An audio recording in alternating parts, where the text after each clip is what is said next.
All right, folks, we'll get started. We are missing two commissioners that we expect to be here, but let's get it going, given it's after 7 o'clock. So this is our monthly workshop meeting for the Springfield Township Board of Commissioners. We are expecting Commissioner Cobb and Commissioner Morris. As Craig had indicated, we have 5 Zoom attendees, so thank you for being here remotely. Typically, we will start our workshop meetings with our engineer to go through any issues so that he can be on his way. And then I think we'll go right to the presentation report for the master plan for the Walnut Avenue Park. And then we'll get into any other public comment and in our agenda. So, Tim. Great. Thank you, Mr. Lee. Good evening, everybody. Not a lot of new stuff this evening, but some updates on some of the things that we've been talking about over the last couple of months. Willow Grove Avenue, as you can see, is still in pretty rough shape in front of the new townhouses. There has been finger pointing between the developer and PECO as to who has responsibility for the final restoration work of those trenches. PECO clearly responsible for the trenches. They have hired a subcontractor to do that repair work. However, there is a portion of the curb line that still needs to be repaired. Developer was very hopeful that PECO would take care of that curb line repair on his behalf. PECO said no. So there's a bit of back and forth, but we understand that the developer has now hired a contractor to come in and make that curb line repair, readying Willow Grove Avenue for the final mill and overlay. Problem is temperatures this time of year, asphalt plants closing down, becoming a little more difficult to get that work done. Developer is committed to getting the curb line repair done, hopefully next week when we have some temperatures that are more conducive to asphalt placement. I am not sure that PECO is going to be able to make their mill and overlay for the roadway given temperature and time of year. I think PennDOT would actually prefer they waited till next spring to get a better finished product for that length of roadway. So keeping an eye on it. Any trenches that give us some trouble over time, we'll be in close touch with the PennDOT representatives and work cooperatively with the developer and with PECO to make sure those trenches stay safe over the winter. Tim, is there any work that's still open that would have a lane closure? Like I know there was a short period of time where there were some traffic was. Oh, goodness. Oh, yeah. Don't we know, Jim? Yeah, no, hopefully not. There will be some period of time when they need to do the cut and replacement of that curb face. It's not a tremendous distance. It's about 60 feet. There might be some flagmen in the roadway during that repair, but certainly we do not expect the lane closures that we saw when they were doing that full replacement earlier this year. Okay. And then, of course, the mill and overlay is going to require it. Yeah. Oh, yeah. Obviously, but once you got the more significant contractor and the work actually in the roadway, the PennDOT maintenance and protection of traffic obligations really kick in. Yeah. And so PennDOT will be there in conjunction with our guys to make sure that is safe. Great. Susie and I have been talking about our Cisco Park Bridge. Mike and I had a really good call with a bridge manufacturer last week. They do these timber bridges all over the country. I've done a couple of them in the county over the last number of years. And they have a number of options for us. What we asked for would be a budget price for the base model.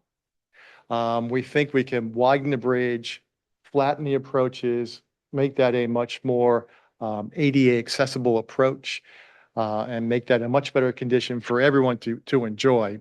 We don't have the money in our pocket today to rebuild that bridge, but we're hopeful that with a hard number from a bona fide bridge installer that we can then work to get some funding raised and get that bridge installed.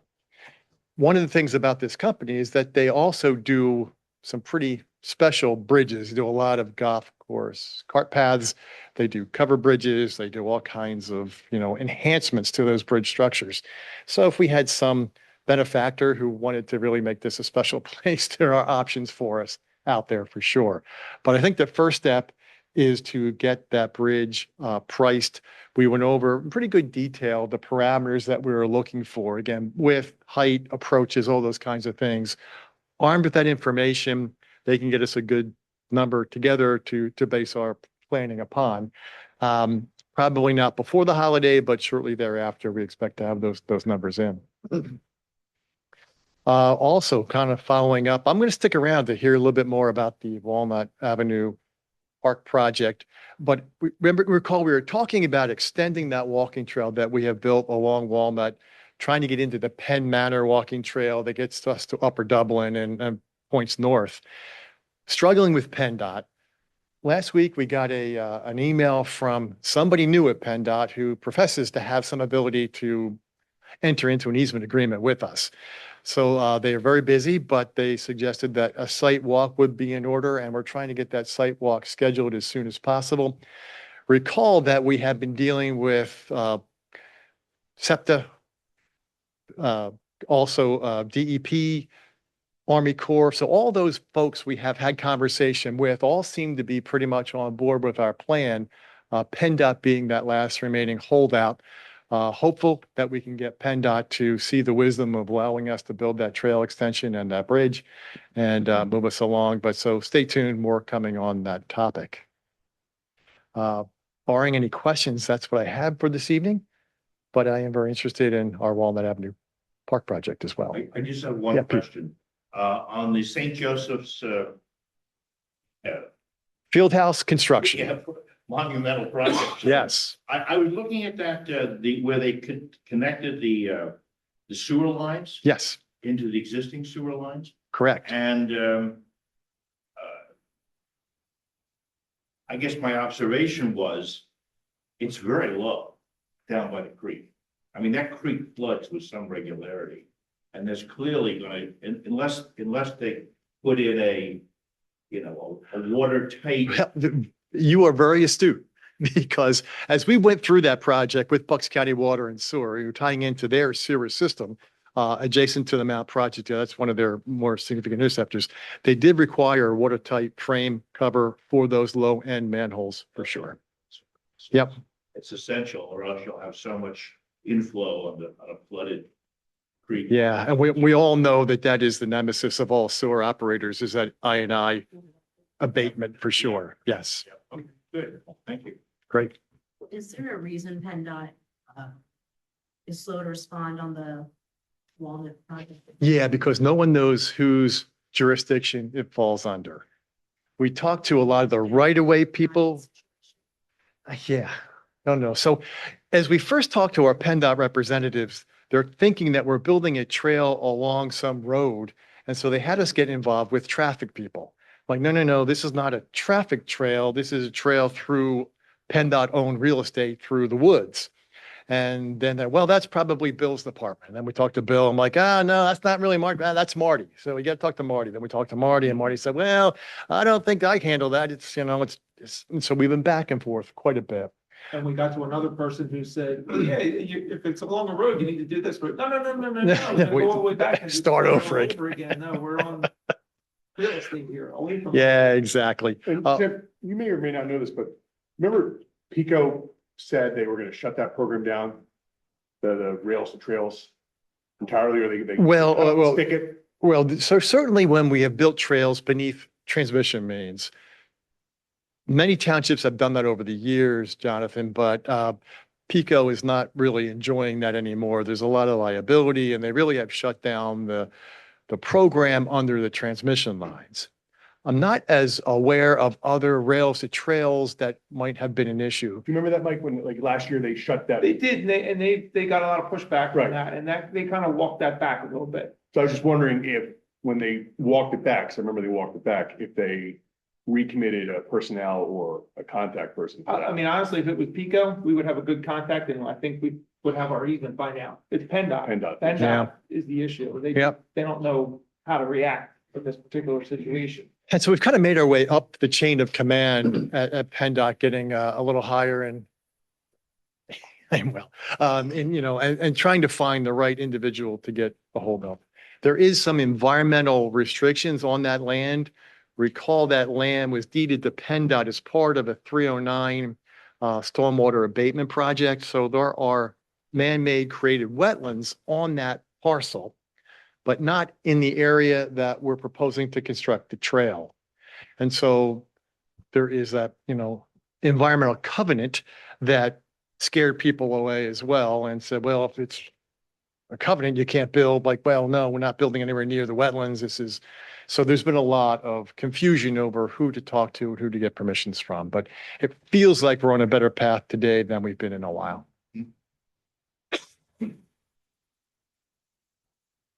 Mike had noted in his memo about the townhomes on Paul's Lane. Yes. To turn over that parking lot. Can you give us an Yep. update on that? Oh, absolutely.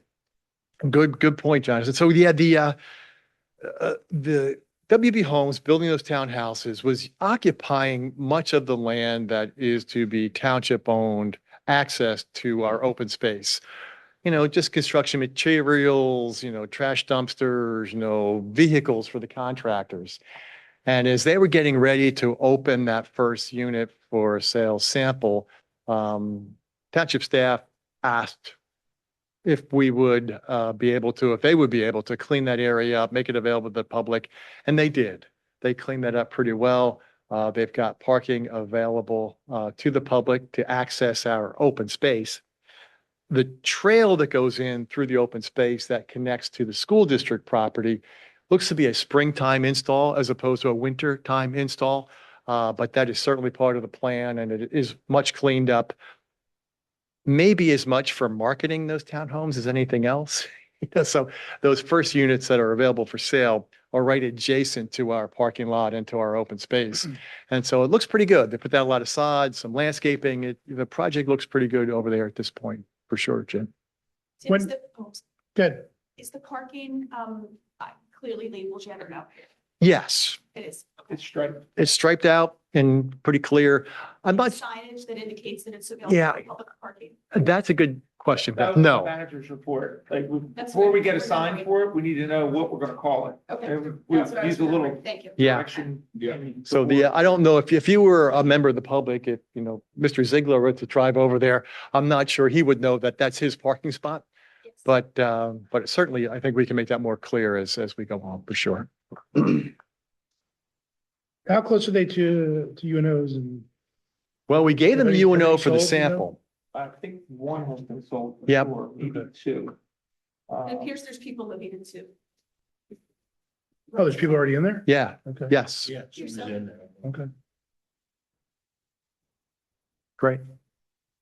great. Thanks, Tim. You're very welcome. Appreciate it. I'm going to sit down and listen. All right, great. Jimmy nailed it. All right, Nick, the floor is yours. We're now going to have a presentation from our architect report for the master plan for the Walnut Avenue project. So Nick, take it away.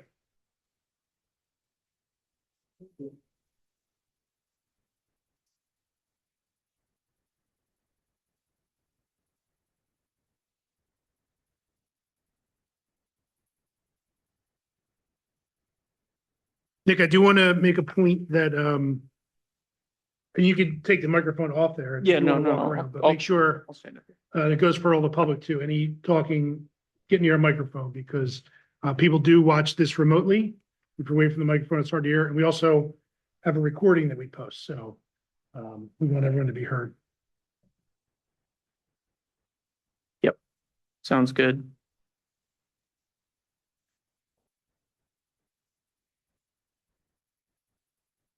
There we go. Cool. All right. Well, thanks for having us back. It's good to see you all again. I know we've seen a good number of folks, also folks in the audience throughout this process. So it's good to be back. We're happy to present kind of where we're at with this today and give you an update with what we've been up to. So I'm gonna go through this presentation. I'm gonna keep it pretty quick and kind of high level. Again, I know a lot of you have been part of this as we've moved through this. So I'm going to talk about the process a little bit and what we've heard from folks in the community and the stakeholder group or the steering committee. We're going to present the framework plan for the park and then talk about next steps and open it up to discussion after that. So again, I'll try to move through this pretty quick.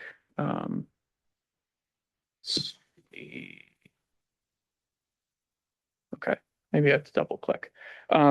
Okay, so this is a schedule. Some of that's a little bit hard to read, but we've been working on this since about a year ago, actually. But really, the point to make here is that the process started long before this, both with the township's engagement with the site goes back a decade at this point, minimum, and beyond that. And really, it was September of 2023 where a steering committee with folks from the community was put together to be part of this process. So it goes back, over 2 years now at this point, that this particular design process has been going on. Again, we started working on it in January. We did a site analysis phase. We showed a couple different concepts for the project, and showed a preferred draft concept. And we're back here now with the final framework plan for this. You'll note the last time we were here was in May of this year. There was a kind of holding period in there where just the way it goes with the volunteer committees, sometimes it's hard to get everyone in a room, and then we had to kind of remobilize on the project. So we're back now with after the feedback and after that last community meeting, with hopefully what will be the kind of final framework plan for this project, and then we'll move into the next steps. This project is supported in part through a DCNR grant, so there's a report and a drawing that we have to submit as part of this as well. Just to go through this a little bit, so we presented our analysis and precedent there I am in this room in February of last year. We had 5 big takeaways from our analysis and from the precedent discussion. Obviously, dealing with the history of the site is both an opportunity and a challenge. We need to make sure that any project that happens on here is within the constraints of the remediation efforts that have already been undertaken. It's the sense of prioritizing multi-generational passive and active uses within a naturalized park setting was key, and the project should be respectful of its near neighbors, and at the same time serve the broader community. And then we want to avoid activities and features that bring excessive traffic or require significant township staffing resources. We were back then in March with what we called a community listening session. So this was a broader group. This was open to the general public. I can't remember exactly how many people we had there, but we had pretty good turnout. We had the first version of this model, which is just the existing site condition, which is the piece that's over here, and lots of sticky notes, getting people's thoughts on the site, on the township more broadly, and a handful of precedents that we curated about potential possibilities on the site. Takeaways from there, appropriate buffer. Again, a lot of these things get repeated. We've heard a lot of the same things throughout this process. Not a lot of surprises, but making sure that we have an appropriate buffer with the near neighbors through planting, fencing, topography. We want to make sure that the park prioritizes open space and nature, being careful to consider the scale and type of sports uses and lighting that might be any part of any kind of design. And the park should keep the parking on the site, and really strive to enhance pedestrian connections, which I think is what some of you all were talking about, how it connects to some of these broader trail projects is a consideration. And then managing runoff carefully. Obviously, we don't want to impact anything outside of the site, but also making sure, again, conscious of the remediation efforts that have already been undertaken there. So that was the listening session in March. In April, we were back with 3 different design options. This was not an intention. Our intention was not to make a design option and say, choose one, but rather tell us what you like about this one or what you don't like about it. And hopefully we'll try to bring all those thoughts and opinions together to create one final design. So these were the 3 options that we shared at that time. One of them was really focused on a passive landscape and connection to nature. The other one really prioritized active recreation, sports fields, courts, running track. And then the other one was super topographic and prioritized biodiversity and ecology, the play and discovery one. So those are the 3 options. We met with people. We had different kinds of feedback from the community, a lot of sticky notes again, but also we had this kind of, one of my colleagues calls it dot democracy. Everyone was given a certain amount of dots in theory that they were then supposed to be able to vote on the different kinds of qualities and characteristics on the 3 different schemes. It's a little hard to see on the slide, but Certain things emerged, the blue dots, again, hard to see, but the blue dots were like things I really like. So like the planted buffer and the walking, running trails and the natural seating area with the shade structure, those were things that really emerged out of that. And then the red dots were things like, I don't know so much about that. So the multi-use courts, that was the big one. I think that kind of got a lot of red dots. And then the sports fields was, we'll see this again later. The sports field was sort of a divided topic. People, some people were like, lots of sports, we want sports. And some people were like, I don't know about sports. That brings a lot of activity and kinds of uses that may not be appropriate for the site. So that was a kind of middle of the road topic as well. So we took all this, Gary, our good neighbor friend, had this really great photograph of the site from back in the day, which is fun to see all the history there. And then Roger, my colleague, climbed to the top of the hill and got that photograph. So, we're through all of this process, working with the community, we're trying to understand what is required of the site and what are desires on the site. So just to summarize the things that are required, these are things that any design that we do has to accommodate these things. Number one is do not disturb the cap or impact the remediation. And obviously, the remediation effort that is undertaken, we need to make sure that we're not impacting that in any way. Number two, we called it securing the park perimeter. That can mean different things, but making sure again that relationship with the near neighbors, but also how people enter, what kind of fences and gates, but also the adjacency to the west and to the north of the site with light industrial uses and the train tracks to make sure that those are safe. The residential buffer, creating a buffer along the residential edges, again, the eastern and the southern edges of the site, keeping all the parking on site, and then move water away from adjacent property owners. Again, a lot of the same themes emerging. And then the question of what is desired. So this is taking all of that feedback that we heard from those three engagement events. Again, walking and running trails with the preference for a loop track, a loop system of some kind was something that really emerged as a priority. Multi-generational programming with both active and passive uses. So this isn't a site that just has one audience, but this is a site that has many audiences, people of all ages, all abilities. So we took that to heart. Naturalized areas with areas to kind of explore or experience nature was also something that came to the foreground, as well as creating seating areas or spaces for the community to gather. So those were the four big sort of desired components of the program that we took forward. And with that, we were here in May with the draft framework plan, which looks pretty similar to where we ended, which is kind of nice. But we have notes from that meeting in May, the public meeting. Again, there was a big contingent of folks who were very strong advocates for having sports fields, and there was a big contingent of folks that were talking about what the kind of appropriate use for the site would be, and all those other things we heard about, making sure that it's it's quieter, that it's more nature based. So there was frankly a really lively discussion with the group that was in this room. Thought it was a pretty healthy discussion amongst neighbors and residents. Beyond that, we heard a lot of the same comments reiterated about parking, lighting, planted edges, fencing, and inclusive elements. And I think there was a general acknowledgement that the project at the draft that we presented was I think doing a pretty good job of attempting to balance the demands that various audiences and groups of folks had. Again, active and passive recreation being part of that, and also the constraints of the site, the remediation, the kind of the current uses, things of that nature. And then in October, we received feedback from the steering committee.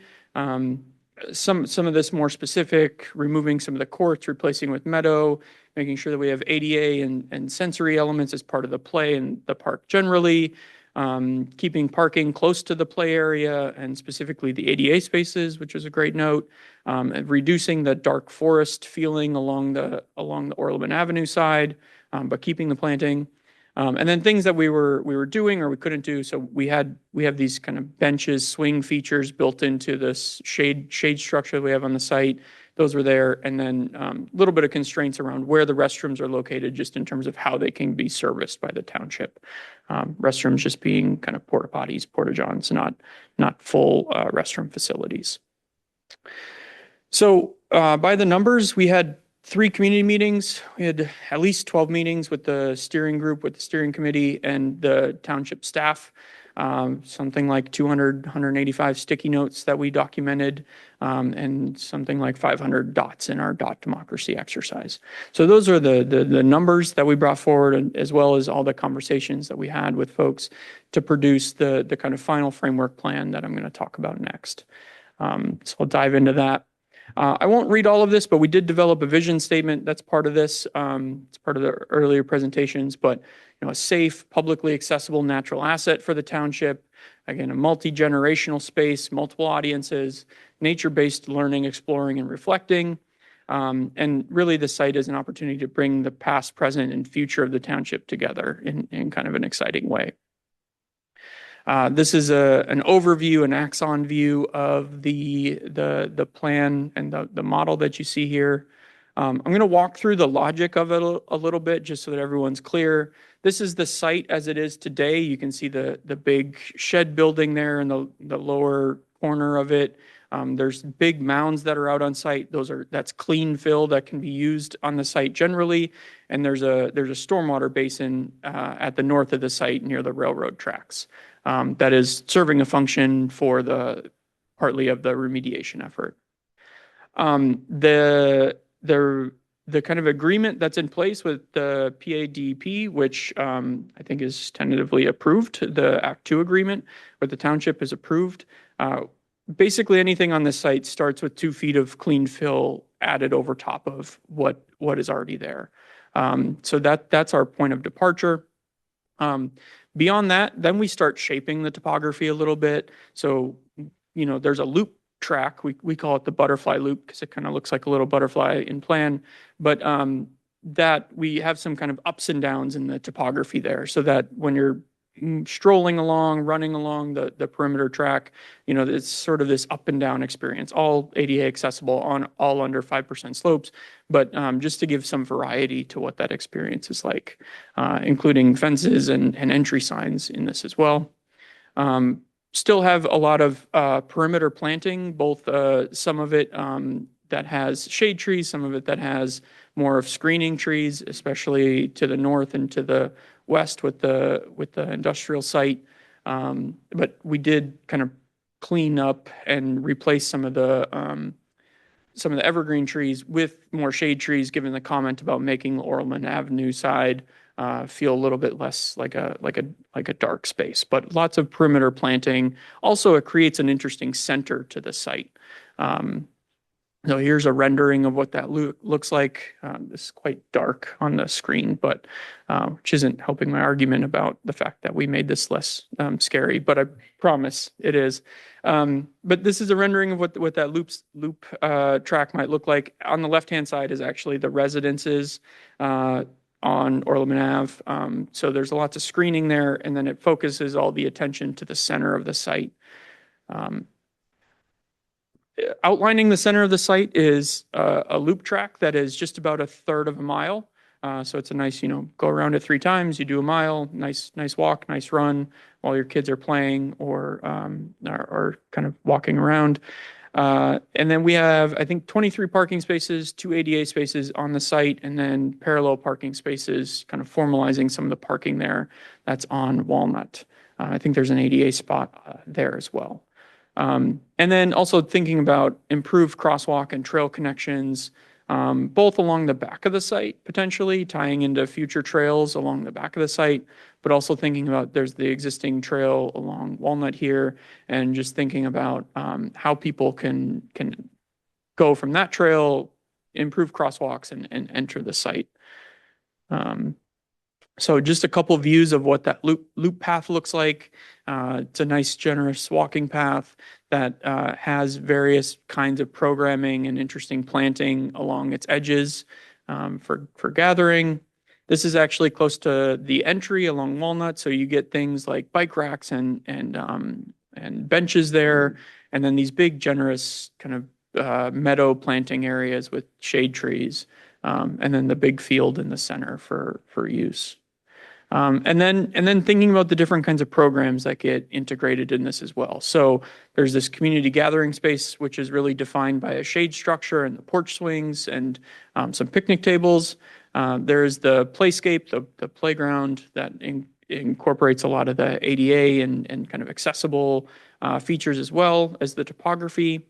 There's the multi-use grass field at the center. And then at the edges of this this loop path is a series of pollinator meadows, good for the birds and bees and kids who love to run through fields. So just a couple views of this. This is what the playground could potentially look like. So you're standing really up on the corner of one of the corners of the butterfly loop path. But again, we raised up the corner so that there's a bit of topography. You look down into the play. There can be some embankment slides in this, but would create a really fun, dynamic play environment for all kinds of folks. Another view of that, just showing some of the accessibility here. A lot of the surfacing just makes it super easy for people to move off of the paths and into the play areas and the features that are there. And then this is a field for an image from the center of the project in the big grass, multi-use grass area, looking at the shade structure in the background, which is the community gathering area and some of our kind of nice porch swings that are built into part of that. So that's the final framework plan. I was explaining to someone earlier, we don't typically call these things master plans.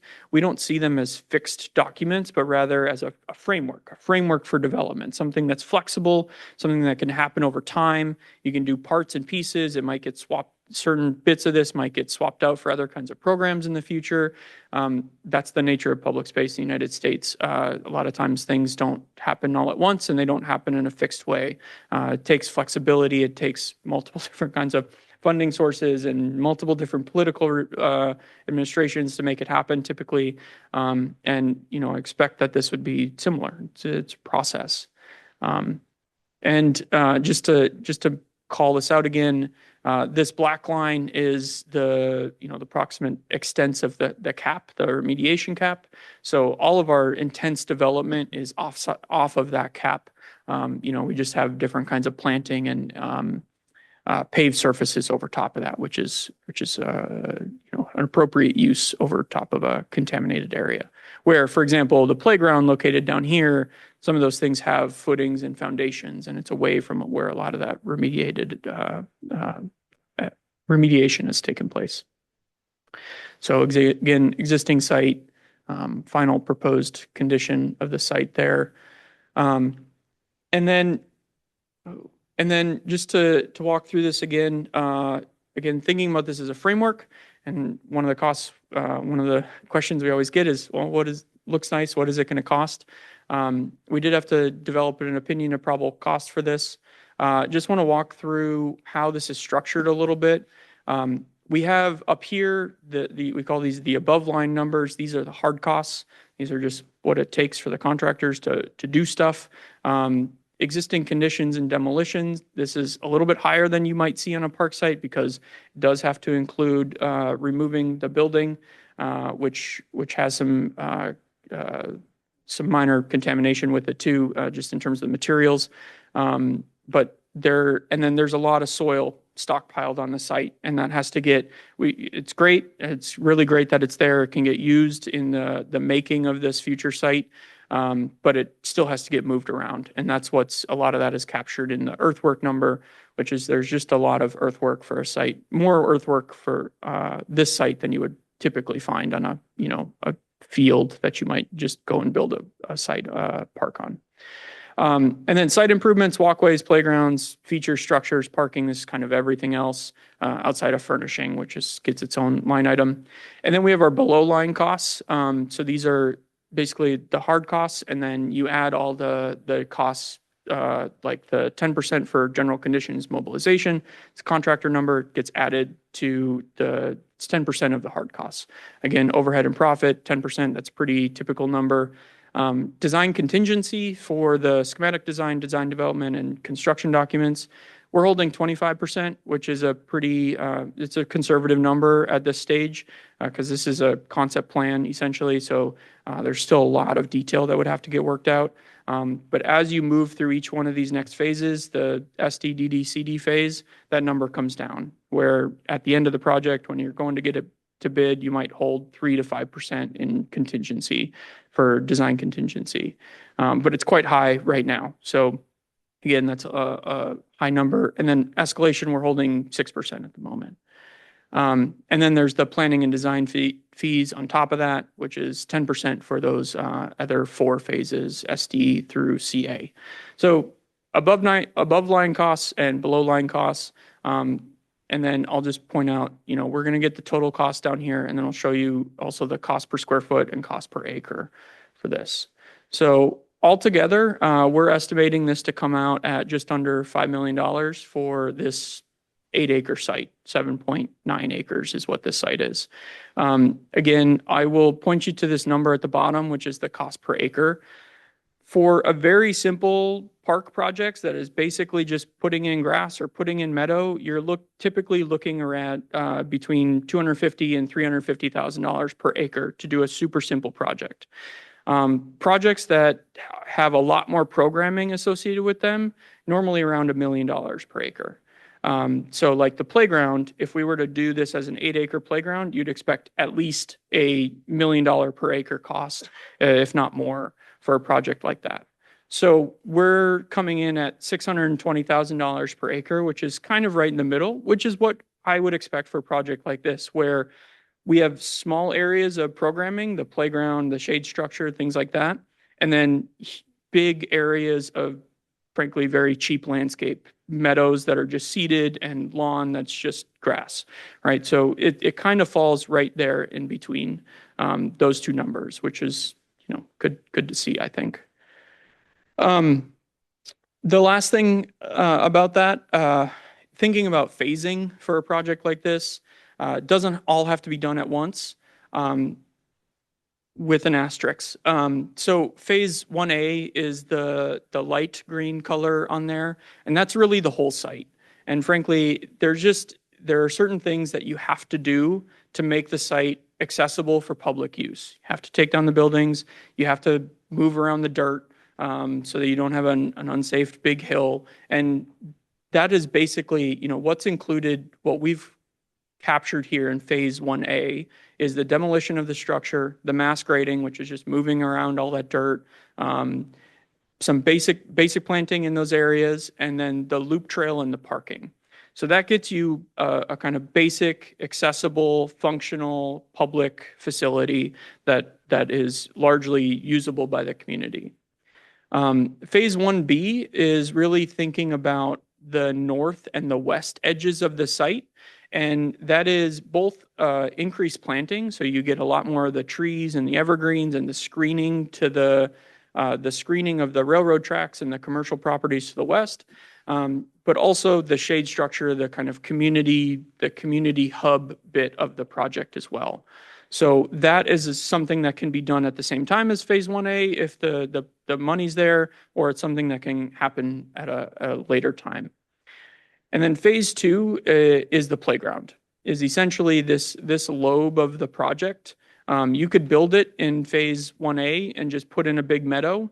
And then 5 years later, 10 years later, if the funding comes for a playground, you can basically rope off that area, come in, do your staging, build your playground, and leave. And, contractor can figure that out in terms of accessibility and things like that. But it is a part of the project that can kind of be done discreetly at a different time.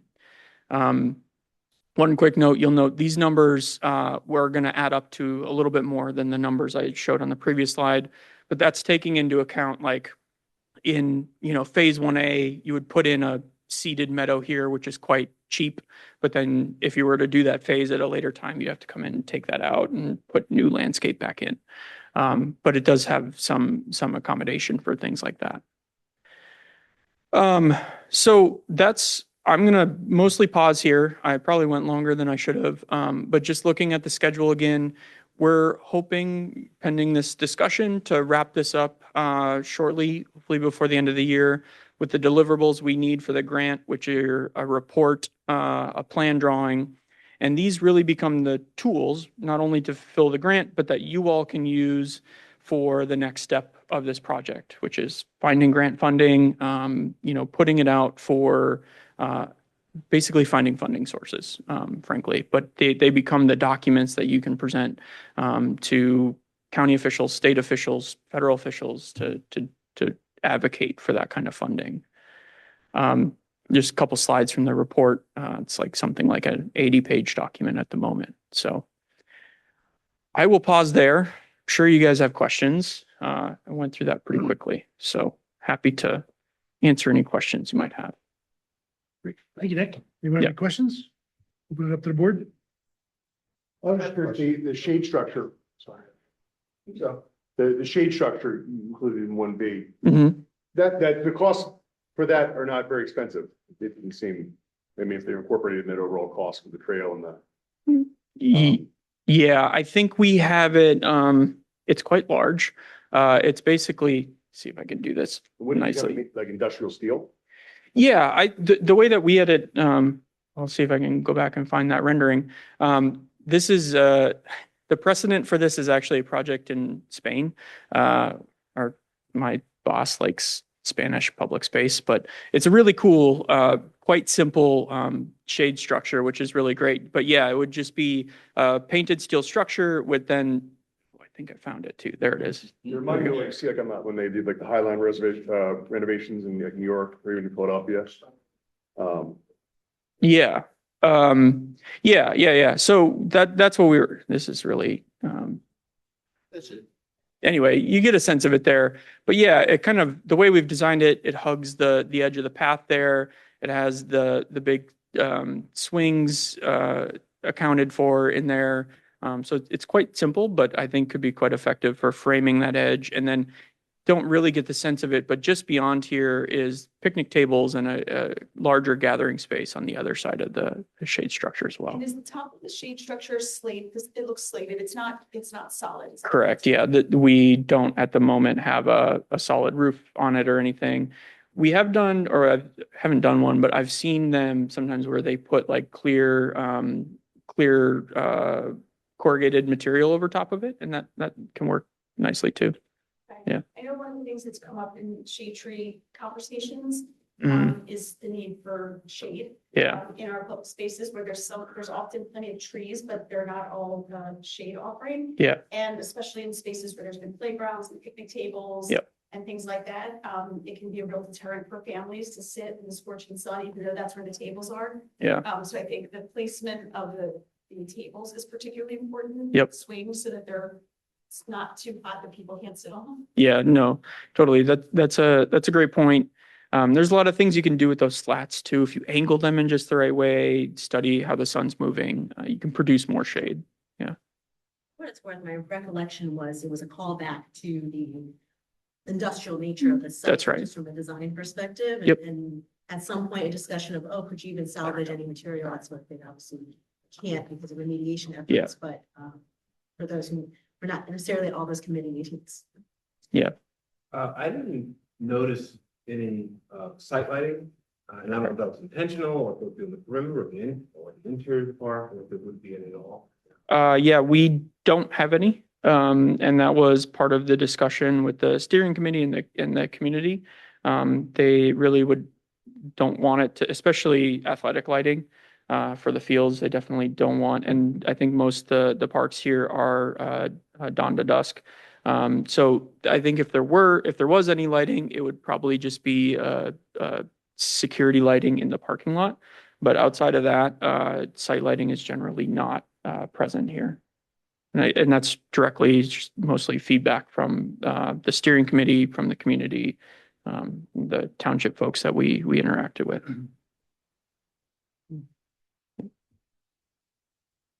And can you remind us what the field itself can accommodate? Yeah, so it's not a full soccer field, but it is, it does accommodate a official, I think it's a 12 and under field, so like a youth field. I think we test fitted it so that it fits up to like a half of a lacrosse field as well. So it can get at least, there's super light on there, but you can see the markings in there. There's at least a 12 and under field, and then a half a lacrosse field, and then various other kinds of markings could be taken on there too.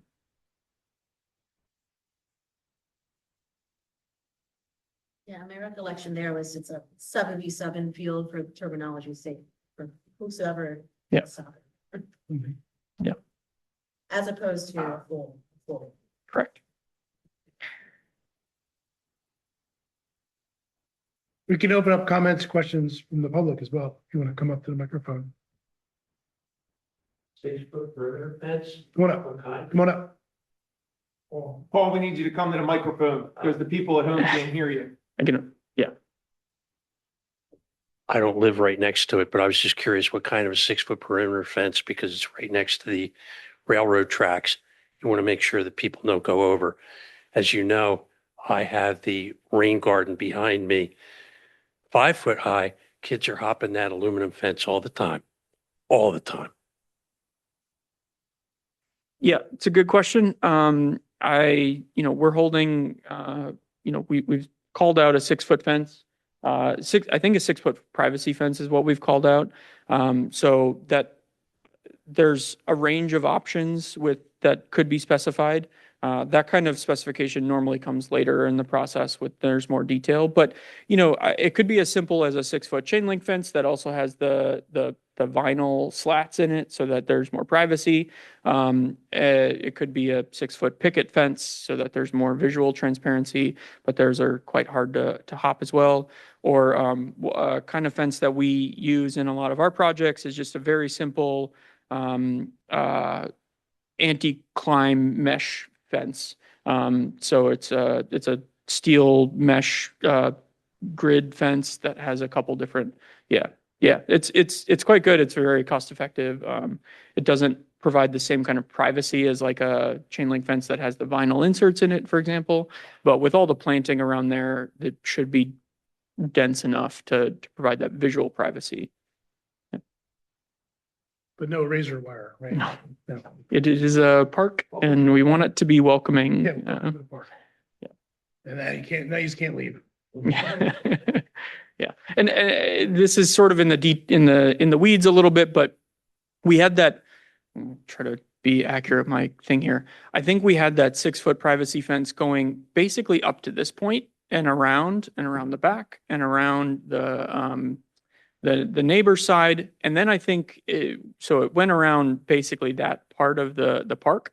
And then on the front portion, the part that is more public facing, we had just like a wood dowel fence or split rail fence, something that still suggests this is a park and there's a boundary to it. You shouldn't move beyond it, but it is a publicly accessible facility. We don't want to be exclusive necessarily. So it's still allows, it's more welcoming than putting a big 6-foot fence on the edge.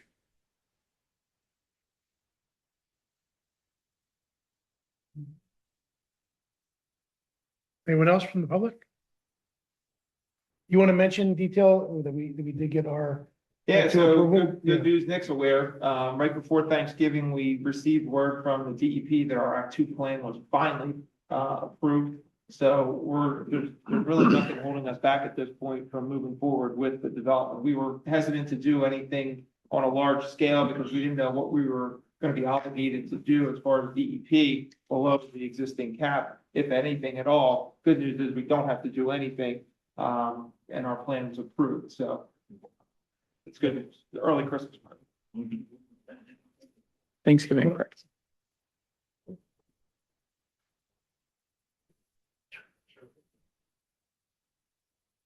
Hi, Christine Hesser from Orleman Avenue in Orland. I just had a quick question. Now that you've gotten approval, where do we go from here? Is the steering committee done? Is there someone that can keep the residents apprised as of like, I guess the demolition will start at some point?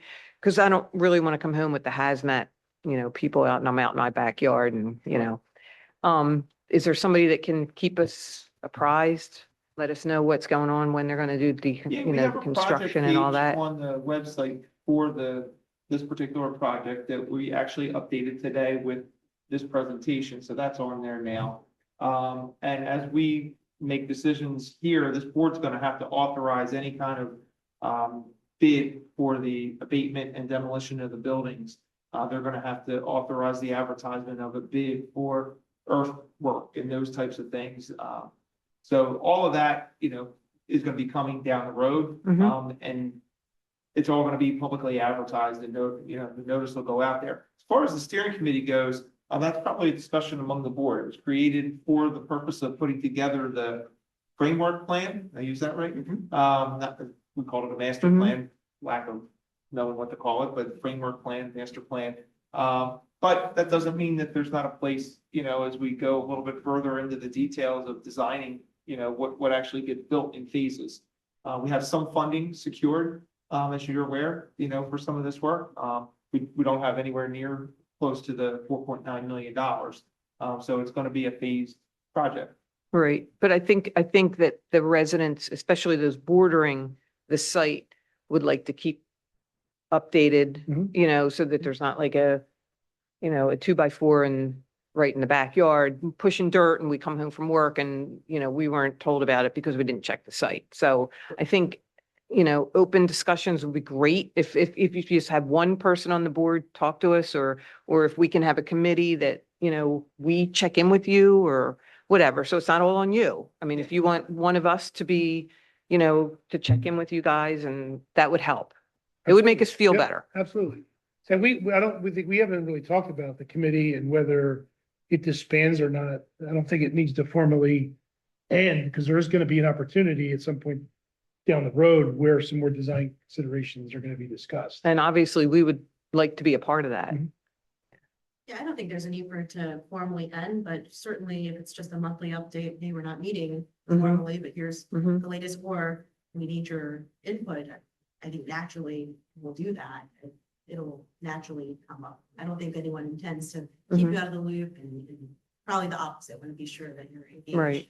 Yeah. No, I didn't mean it that way. It's just that so long ago, we came home and there were people in hazmat suits in our backyard and we were standing out there without a hazmat suit. So, it happens.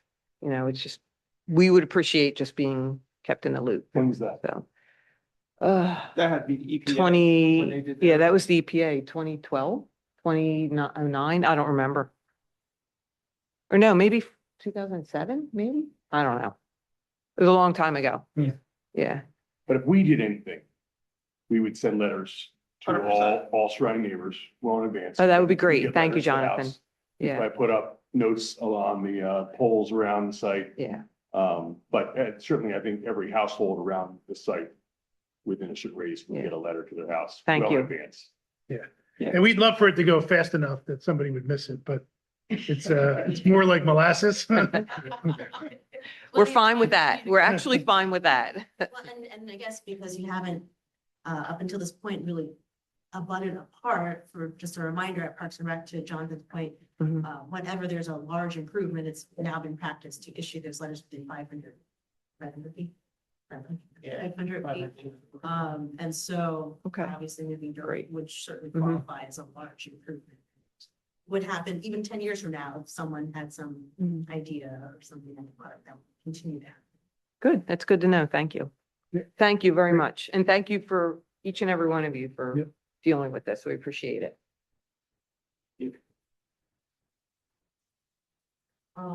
I just want to say thank you to the port team who've done a really fabulous job. I think these models are really helpful for the public and uniquely offered by your team, and just really appreciate your patience with our molasses timeline. But I will say that they, spun these models up immediately, and it was a creative way to visualize a landscape for those of us who aren't doing this day to day. So just really appreciate that. Do we get to keep the model? Yeah, I don't want to bring it home. And I mean, not to cut you off, but my colleague Roger, I mean, he deserves all the credit for that. Good job, It's Roger. his work. That's pretty awesome. I wanted to just, point out that I think using a framework plan is helpful because I think we could probably spend all day long nitpicking where trees go. And, I just made notes that have come up over the course of time, like future storage, diagonal parking spots versus parallel parking spots. You could go on, and I don't, that's probably too far into the weeds at this point in time. And just a reminder for everyone that I think that is far away. But there are some things that I feel I want to notate, which is that one area where there was suggested a court area at some point that was removed. I still feel strongly that area has a future as some other type of play space. And I know people have heard me say before, perhaps we could explore more all-wheeled play areas for individualized sports, things like that. And so whether that's financially feasible, what that could possibly look like, what's the appropriate scale, both financial and physical for a township of our size, those are such outstanding far down the line questions that are out there, but I don't want to lose sight that I'm not sure I was ever in agreement that that corner should remain as pure meadow up against if that's the top, the left wing. And I think there's an opportunity in the future. It doesn't look, we don't have $5 million today, so I don't know what that could look like. But I don't think we should discount that could be a future play area, particularly because it is far away from the residents. And a common complaint at parks is things happening really close up to the residents. And in this situation, we've got this great buffer going for residents, and it'd be nice to give the community some other play area. But again, I could be in the weeds, like fencing for the play space, things like that. I don't want to bog our time up with that, but just be mindful that that's, I think, still a boulder rolling around in my mind. I don't know how my colleagues feel about it. And I don't want to mince words. Last month we had at Parks and Rec meeting, a lot of folks come out about a skate park at the new recreation center. Let's be, we are doing many things in Park and Rec, and it's such a uniquely pivotal moment to landscape all of our Park and Rec programming because of the various projects that we're undertaking all at once. And so if we can be thoughtful about that type of framework planning, I don't want to, discount that conversation hasn't happened and that doesn't surprise anyone in the future. Yeah. So just a notation to not get into the weeds, but I do think there's still space for future play stuff, and you've created a modular areas for us to consider those things. Yeah, exactly. I mean, just a little bit of color commentary. I mean, the same way I described, the playground coming in as a future phase, you could 100% do the same thing with certainly this lobe of the track. I mean, it makes a lot of sense to put potentially a piece of programming there if that's what the community ultimately wants, but you could, pretty easily fence that off, create a kind of discrete feature there and manage the project pretty straightforward. Oh, I did have another question. In this version of the plan, what is the pathway, paved or not paved? Paved with concrete and with, I believe both inside and outside has like a 2-foot gravel DG shoulder as well, which people like for running. And in the scale of costs, what's low to high of things you would suggest for this scale? Concrete is the nicest, for sure. It's the most robust, most durable, gonna have fewest problems over the long run. If it does come to a point where you're discussing alternatives and cost, replacing that concrete path with an asphalt path is one way to save costs for sure. But they typically require more maintenance. You have to replace them more often. So there's long-term, more cost considerations with that. But the way that we priced it as concrete for now. And, sometimes same thing with like the contingency, sometimes, not saying we're reckless with the cost that we've assumed for some of these things, but sometimes having a slightly higher number is good because you can always cut, there's ways to trim it back. And just because this is your space that you work in, have you seen, like, when you say concrete, I immediately go to like that kind of like old concrete cinder block type, but have you seen the use of like, I think we had a presentation once of recycled plastic materials? Yep. We're using concrete that had a very kind of cool iridescent look and much stronger than old traditional concrete. Do you see like concrete alternatives being used in these types of? Yeah, I haven't used that specifically. I know what you're talking about. I don't know what that does relative to cost. One thing that we're using in a lot of our projects is a product called Staylock. It's kind of like a DG, like a decomposed granite, but it's actually placed in a different way. It's basically like a fine gravel material that has a binder in it, and then it's compacted in the same way that asphalt is, but it doesn't use heat and it doesn't use oil in the same way. But they're using it in national parks a lot more, and it's a nice material. It's good. It does have some of the same long-term concerns that asphalt has. It's very similar to asphalt, but it's more natural material and it's better for the environment. And that's maybe somewhere in between a concrete and an asphalt in terms of cost. So those are definitely some of the things we've seen elsewhere too. Playground's another good example. I think we priced that whole thing as a poured-in-place safety surface, which is accessible, more durable over the long term. There's engineered wood fiber mulch that you can use, which is significantly cheaper. So, all those kind of details are things that you would work out in a future phase of the project.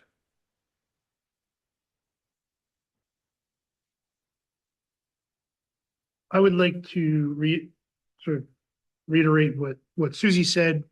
I think I won't speak for anyone else, but I'm very pleased with your firm and how they approach this. I remember one of the early questions I asked of Chris and the team was, it seems like you have a lot of really big sort of urban, like really larger scale projects in your portfolio. This seems kind of sort of out of whack with that, like on small potatoes. And his answer was basically like, we kind of see this as urban because it's in a condensed area with restricted area, but something really cool can be here. And I felt the entire time that you treated this as a bigger project. I mean, I think you went above and beyond in terms of this is not the first model you brought, that we probably did a lot of work and certainly wasn't contractually, an obligation. So I think you just did a really good job engaging the public, really going above and beyond, taking feedback, using feedback, being really thoughtful. So just saying thank you. We're really pleased with the work you did.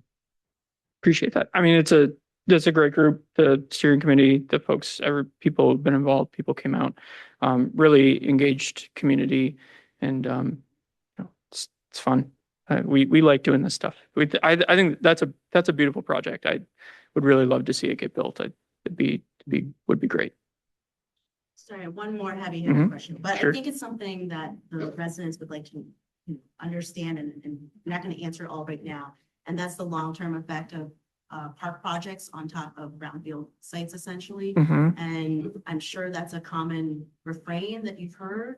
And what is your response usually for the inquiry by the public about, what can we expect in 10 years, in 20 years? And I think now we have probably projects that go that far in your experience. Yeah, in general, parks over remediated sites is one of the better uses of over top of remediated sites. As long as the remediation is done well, the monitoring is done well. There's been a decade of monitoring at this site, and at this point, I'm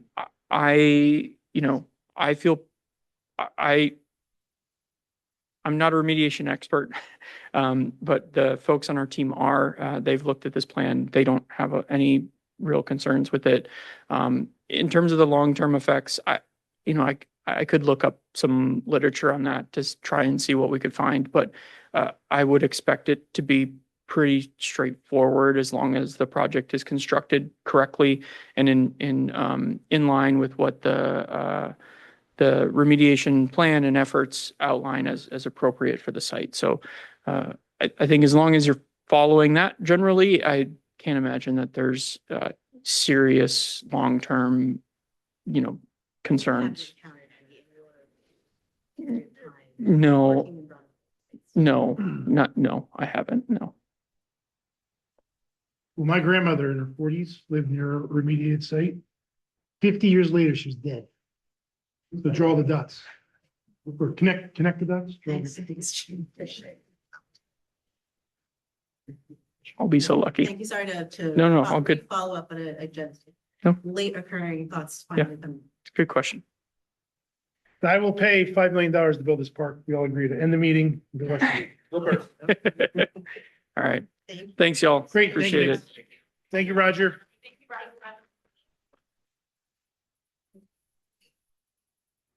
So you're really leaving this here? Yeah, well, but yes, that was always our plan. Yes, great. absolutely. You guys all Let's signed the let's plan. frame I it. think it'd be Great out there or in the library. Yeah, that'd be awesome. Yeah. Very cool. Thank you. It's all for you. Thank you. Thank you. Thank you so See you, much. Tim. You know, you could auction that off because on that one of an avenue. There you go. You need to raise $5 million. Yeah, we'll be, then we'll only need $4,999,900. 77. Thanks, y'all. Yeah. Thank you for your time. Yeah. I think so. Nice model. Good job. Thank you. Yeah. I would be curious to the math, like if, I'm sure the math's not for all sorts of projects. You do how much it is gonna cost to maintain and replace. So we have never touched the asphalt pad. It's Really? so far. How long has that been there? 20 years Yeah. at least. There you go. Yeah, Okay. it was gravel when we first had it, and it kept washing out. Right. So we paved it. It's so much harder to walk on. Just wear shoes. I was hoping to make it. But the runners like the south track, you know? Oh, I just did run it. Yeah, I don't know. I could run. All right. So I am remiss, I probably should have, introduced our guest this evening. So Thad Kirk, who is the, Commissioner-elect for Ward 6, is joining us tonight. So I didn't introduce you, but I am now. And Rob Goldberg, the Commissioner-elect for Ward 4, is also, with us this evening. So Welcome. we typically invite newly elected commissioners to sit in our December meetings. They can't vote on Wednesday. But just helpful to get them ramped up. So thanks for being here. Yep. All right, I don't think we have any specific items to jump into, so we can go right into the agenda book. In order, A, we have the parking restriction in Tremore Avenue. It looks like we have a recommendation for no parking signs to be installed at a couple spots on 2 intersections. Because we don't have marked crosswalks, I guess you can't enforce the no parking within a certain feet of a crosswalk. These signs will help alleviate head safety to those turns. Eliminates some parking spots, but having cars all the way up to the curb or, the end of the, has caused problems there. So I think that's something we have to vote on. We'll do that. Possible or prefer to paint the no parking as opposed to putting a lot of signage up. The neighbors want the signs. They prefer the sign. The as neighbors opposed want to the paint. signs. I think the signs will be more evident for motorists as opposed to the lines, which sometimes don't necessarily mean anything to some people. I Or you guess, can see them at night. You might not be able to see. and I guess my more thought there is, one of the complaints we often hear is, well, we come out there and then the officer comes and they don't know where the lot, if they're actually parked illegally or it's just shy of, whereas if you see the delineated lines. Well, the sign is no parking from here to corner. Yeah. So that is the line. All right. And you don't have to repaint them. You don't have to repaint it. I guess I've just noticed a lot of signs lately. I'm like, it's a lot of signs parking in every direction. Can we mitigate some? of the Please refer to the signage? next sign. Right, right. Is there a song Signs. about that? Signs? Everywhere a sign. Well, Like, and- how many signs, how many, spots does it eliminate? I don't know about how many spots it eliminates, but I think there's a total of 16. All those signs. spots are non-parking spots anyway. Yeah, they're not- That's It's what at I the thought. beginning. Okay, that's why I was confused. So we're not We're not, eliminating any. we're not current parking eliminating any parking, we're just. making it really spots. Clarify. You're clarifying where you can. and But in the code, to enforce it, it has to be a certain distance from a crosswalk, but we don't have crosswalks. Yeah, makes sense. Do we, and remind me, we don't have crosswalks because it Pedestrian volume doesn't warrant doesn't it. warrant it. Plus, even if you put the crosswalk in, not everybody knows that in the motor vehicle code, you're not supposed to park within 20 feet of a crosswalk. And so, you know, Still need the a sign. sign is saying, do not park here. And if you do park there, you're gonna get a ticket. Not because I'm super pro striping, but I just know with pedestrians, I don't know if there's any value to adding a crosswalk at all over there, given the many meetings we've had about traffic, pedestrian traffic, volume of traffic in that area. I don't want to put in a new challenge, but maybe in the future that could be helpful for particularly the field usage and so on. But maybe this will take care of that. Great. All right, tab B, assess, Before we go on to that, we also have in your folders tonight, there's another memo in there about handicap parking spot. Yep. Which is in that same tab. There's an individual at one of the homes in that area that going through a hard time, and it would make their life a lot easier to be able to do that. So there'll be two separate motions there for that. okay, great. Tab B, accessory dwelling units, as you know, our planning commission is going through the rewriting of our zoning ordinance and code, and the topic of accessory dwelling units came up. And in our books, we have some good information. 3 other municipalities, their basic rules and what they allow and what they don't allow. If anyone would chime in with their thoughts on, I have several thoughts as well. Just by way of background, so the zoners, the zoning committee, the planners finished the salvo work and they moved on to the planning work. And so the tenor of the conversation or the question that's before that the planners want us to answer is basically to what purpose do we see these ADUs functioning within the township? Do we see them purely as a more or less of a courtesy for someone who has an aging relative or something, and they want to make their house a little bit bigger or make a separate structure on their property to accommodate that person? Or are we looking at this as an adjunct to our possible mission to expand affordable housing within the township and allow people to put another unit on their property, which would obviously end up maybe being rented to a relative, maybe not being rented to a relative? That's the framework of the question here that they're asking. Yep, okay. Well, I would say I am generally in support of adding the availability of these. We obviously know that there is a housing issue everywhere, especially affordable housing. When the early iterations of the Hawes Lane project were coming along, and the first iteration that I was personally aware of was 4-story, 100-unit age-restricted housing. And through that process and another process, we heard from a lot of people that in Springfield, if you're downsizing and you're older, there's not a whole lot of options. There's very expensive. There's not a lot of first-story options. So people saying I have to leave the township, and even though I want to stay, there's not really an option for me. So I think it's great to give another unit for somebody who wants to downsize. They can live in the accessory, rent their house for a family member, for someone in need. I'm not against it being one of the two being a rental property. I did note that those other three, I don't know if all three had it, but they required that the owner of the property live in at least one of them, and I do like that. So you're not opening it up to just multi-unit, rentals. It's only allowed to be rented if the owner is in one of the two units, so I do like that. So yeah, I think it's good for affordability. I think it's good for not creating new density and new housing and new development. It's helping ease that by being on site, and there's restrictions we can have on in terms of square footage, in terms of setbacks that keep it, somewhat reasonable. I think North Wales had a 3-person max, 40% of the original house size, or a max of 1,200. The other two had 600-foot max. So I don't know if they want us to come be that granular, or just in concept, or we open to it and they can kind of.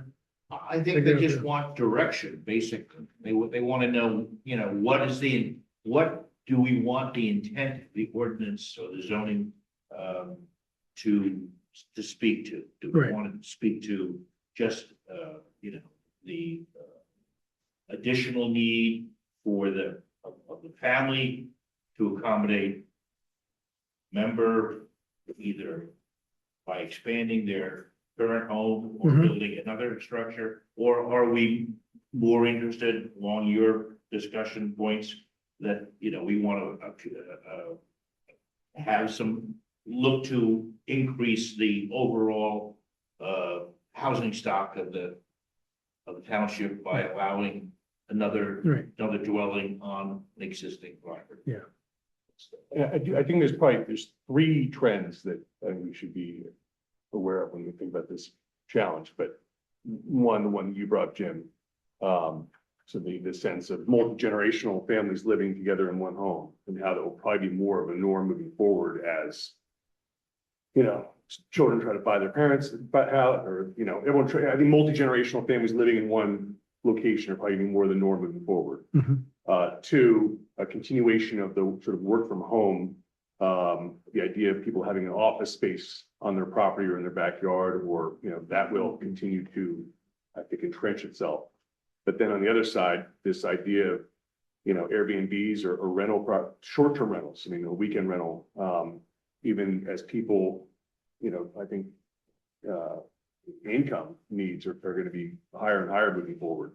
And so having other sources of income, be they a rental room or rental property, are going to become, I think, more attractive for people.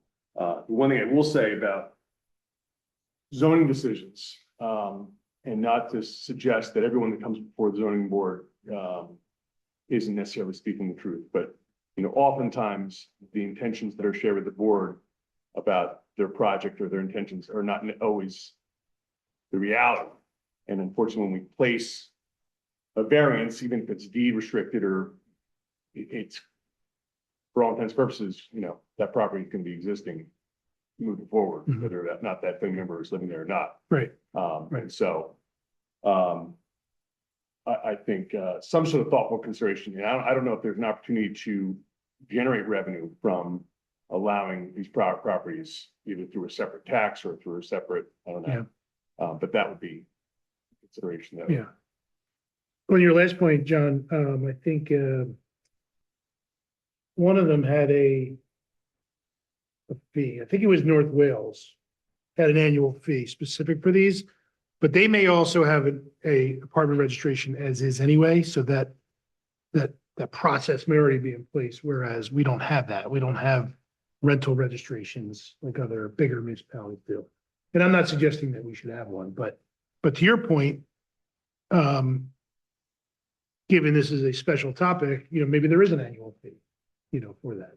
Well, they're already, if they're renting it out as a profit center, they're gonna be subject to the business privilege tax. Right. And they're gonna have to register for that. And that's annual, so the idea of, like you said, North Wales is an annual registration. Also, just so there's transparency and that information is kept on. Yeah. Final free for all. Right. Right. Right. We have to think about how you enforce that, because it's allowed and and maybe the owner lives there, the owner moves out in 6 months and they're renting both units. That's a no-no, at least, According to these, yeah, according to these, besides something else, but I would tend to agree with that too. Jane, yeah, Jane's going to be. Oh, I can wait my turn. All right, what's your turn now? I think the mother-in-law suite, bringing that back, I think is wonderful. Mhm. Because I know it was there before, because I know somebody who has like with a little kitchen and stuff, which is not allowed right now. But the little mother-in-law suite with a small kitchen attached to the house, I think is great. Yeah. A separate building on somebody's property, I think is going to open up a whole can of worms now or in the future. And just, I mean, Okay, thank you. For the benefit of the public, Mike, can you describe how a mother-in-law suite essentially, as people colloquially know it, gets how it's treated today accomplished by the today? township. Yeah, you can have an in-law suite as part of your home, but it can't have a second kitchen. If you want the second kitchen, we consider that another dwelling unit. You have to go visit the zoning hearing board. The zoning hearing board typically hears the testimony. And in the case of, there's been 2 in the last like 6 years, they've granted the variance, but they've imposed conditions on it such that it must be occupied by a family member in accordance with the testimony that's typically given, as well as there needs to be a deed restriction placed on the property that specifically spells out that if you're going to utilize that, you can't rent it out to somebody other than a family member. It needs to be occupied by a family member. It can't be a profit center.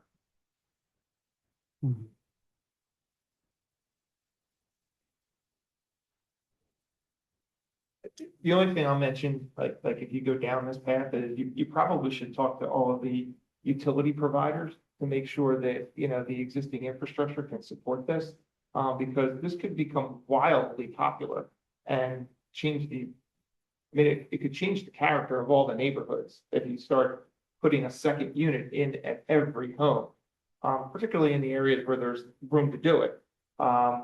But we don't know whether the electrical grid will handle it, whether the sanitary sewer system will handle it, whether the water supply system will handle it. Like, these are all things we probably need to figure out ahead of time. Yeah.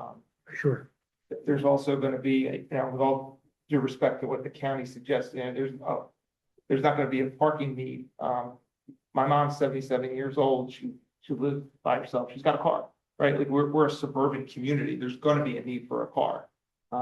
So there's going to be a parking implication, and whether you need to add a parking space on the property, now there's an additional impervious, consideration, or it stays in the street. We hear Trainmore Avenue, we're putting parking signs up because people are parking everywhere. So like there's things that before we jump right in, like for all the right reasons, we should probably think about. What would you enforce in the kitchen now? What will qualify as a kitchen? Does it need a range? There's a range, Is that the only parameter? pretty much a range. You can have a little refrigerator, but a range stove. Because like I would think the indicator would be a build of another restroom that's siloed off, more so than range. No, the in-law suite typically, it may have its own entrance, but it's connected to the existing dwelling, through a shared doorway. Because they're using common cooking facilities, As opposed common to. washing Like, facilities. what about a pool house that had a kitchen, Right. that had a closed room pool house with a kitchen? Typically, a pool house gets built with a restroom in it and, like a lounge area. And if they add a kitchen after the fact, we don't know about it, but, I don't know how many places in town have a pool house that somebody's living in. It's never been a problem. We have more problems with places 201 Montgomery Avenue, which are a regular home, that somebody rents, and then they start renting out individual rooms. And, that's not an accessory dwelling unit, but that changed the whole character of that particular area, that neighborhood. As you probably heard from constituents, so. And you may want to consider allowing these additional units, buildings, in certain zoning districts.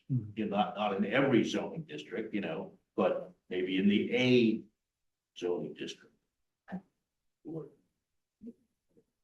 It's, Yeah, your double A zoning district has a minimum lot size of 25,000 square feet. Your A residential district, I believe it's 12,500 square feet is the minimum lot size. Then you get down into like the C residential and D residential districts, you can have 5,000 square feet and less. So, you know, when you start allowing an accessory structure that's up to 1,200 square feet in size, that has a pretty big impact on those smaller zoning districts. And just for context, one of the original Orland Village homes that were built post World War II, they have a footprint of 500 square feet. So a 1,200 square foot accessory dwelling unit is big. oh, yeah, well, Yeah. So that was the North Wales one. That was the biggest of the three.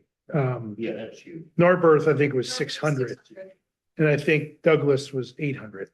I was just gonna agree with Jim and John on the things to consider, but also one of the things that we might want to be mindful of is that people do want to live in less space. That's certainly a trend as well. People who just want to live in less space, and there are homes in our township that are fairly large. And at what point does it become a duplex? And at what point does it become a separate dwelling unit? You know, just mindful of all those things that Mike just said. And again, I'm not sure even where we fall collectively on the Airbnb issue, but we should call it previous issue, but the Airbnb matter. What do we allow? What should we allow? We should, in this discussion, follow some modern iterations of what's out there. A little bit more than what we are doing now, although it does seem like the limitations already Crawford make the in-law suite permissible today. Oh, yeah, it's permissible, but the question is that the planners have, is, do you want to go beyond that? Does the board want to entertain more or less additional housing on the same, unrelated or available to unrelated individuals? My answer, Peter, would be yes, with all the concerns that Mike brought up being totally valid and being thoughtful of where they are, minimum lot size. And not just minimum lot size of the zoning district, but the actual property in question. Because you could have a larger lot in say A or C or. So being thoughtful about how that is implemented. But I would say, I would generally be supportive of I would expanding. suggest that the board think about this and then in the early part of next year, come back with some kind of a policy. Yeah. I like how you did that. See how you did that? Yeah. Might I suggest? Tab C is group, all right? Well, in the meantime, maybe there's another element of just, I think the legal queries I would have regarding what says dwelling units and what's going on in the legal landscape and what is projected to happen, that I think perhaps our solicitor could give us insight on this matter on. I would say you're not seeing too many accessory dwelling unit ordinances out there at the moment. I think it's kind of a new frontier, so to speak. Do you know how It's- long these three? I were in don't, but you're existence? talking about, Yeah. communities other than Douglas Township that, are two boroughs, Narberth and North Wales, different than Springfield. So it goes to, do you consider, if you're going to consider it, do you put it into certain zones that might be more densely populated, or do you spread it out? But it's kind of a new area for sure. But in terms of dwelling units, I mean, anytime you put another family in a unit, now you've got two units. I mean, it's as basic as that. So that's the dwelling unit, terminology essentially. I was gonna say, that rather than putting them in the residential zoning districts, we have a lot of older, underutilized, I'll call it, commercial districts. Like, would it try and achieve the same thing of providing smaller, more affordable housing units by encouraging or incentivizing redevelopment of your commercial areas? Or industrial or different sort of zoning areas that. It's a good thought. I think it's separate from what you try to do with the existing homes. That becomes more of a development issue. And if there's not a demand for commercial, industrial and retail, then that we're seeing that all over the conversion to residential. And that would be a good way to achieve that is put in exceptions in place that allow smaller, more affordable type housing. Like But the idea of, institutional zones. the idea of someone already living there, already owning it in a family, and they want to downsize but not leave the township and live with other family, or just they're on a fixed income now, so the additional income helps. I think there is some worthy intentions there. Yeah, I think there's a difference though between me having take my mom, for instance. She lives in a pretty big home all by herself. Mhm. She wants to stay there. I think there's a difference between me and my wife moving in there, in the main house and then converting the garage to an accessory dwelling unit for her versus my mom moving into the garage and then renting it out as a profit center. I think that might be good for her. I don't know how the neighbors all feel about that. Mhm. And that's gonna be some of the pushback that I think we have to be prepared for in that regard. I think if, mom wants to move into a new apartment up the street that sits on top of, a retail thing, I think that's normal. I mean, I don't think everybody, that doesn't bother anybody else. I don't know, I think we hear a lot at staff level about how well or not people get along with their neighbors as is. I can only imagine what will happen if this is something that is allowed by right.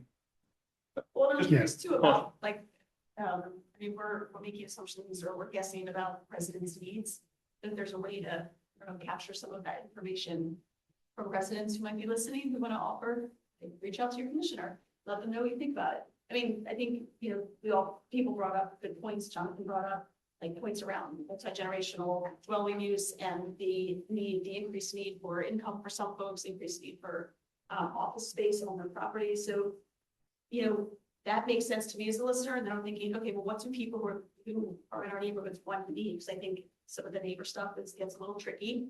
But all these things sound really good in theory that we're hearing. But I think in terms of the application, I would like to hear from residents about what the need is. Or even the scenario, Mike, that you depict where theoretically your mom moves into a converted garage and wants to rent out the profit center or rent out the main house as a profit center. It may not necessarily always be that, or it's not often that straightforward, right? To Jonathan's point, people are struggling to pay their bills, but they want to stay in the home that they are in. They may have a family friend who wants to come and help mom out. And whatever their arrangements are, I mean, I think those type of arrangements are likely increasing. I think, I've been in communities where they naturally happen, whether they're to code or not to code, I don't know, but I think those are things that are happening in real time now. And there's no need for them to live in fear that the scenario is not accounted for. I think that's what we're hoping to achieve, right? So that it's not by right per se, but whatever the parameters are identified so that people can meet them in earnest, because these scenarios, I think, are just going to increase. And again, not to discount that, I think a lot of people do want to live in less space in general. Especially my generation and beyond, I think that seems to be the trend from what I've read. So we're going to have to face it at some point. If we can plan ahead for it, it'd be great. I think we're closer to Narberth and North Wales in terms of size and density than some of our surrounding townships. So it is something I think we have to think about probably more than White Marsh or, it's bigger. It's the bigger township. I think the utility query is really, would be super helpful to understand capacity, especially given just the strain we often face, the stormwater issues, sewage. So it'd be nice to hear from the utilities if I were to prioritize information to receive aside from any legal, what's going on out in the landscape, I would say that, and then utilities with the directionality of wanting to maintain in-law suites in question mark, other familial arrangements that are coming down future. If I were to provide present guidance for us to continue our conversation. Yeah, I just would add to that, it'd be very fascinating to get past the definitional issue and actually see or hear from the county planners as to what the ordinances in these municipalities actually look like from beginning to end. Because you have a lot of complicated issues that are involved. And now we're just talking about it conceptually, but it might help the commissioners to actually see what the framework of an entire ordinance looks like. You know, if you're going to limit it to family members, well, what do you do if that family member passes away and now you have a secondary kitchen in the home? Is there now an obligation for them to remove that? Can they rent it out to another family member? Do you now have two, where do you go from there? So I just think there's an entire framework that if that can be provided to you all as you continue to explore this, I think that would be helpful.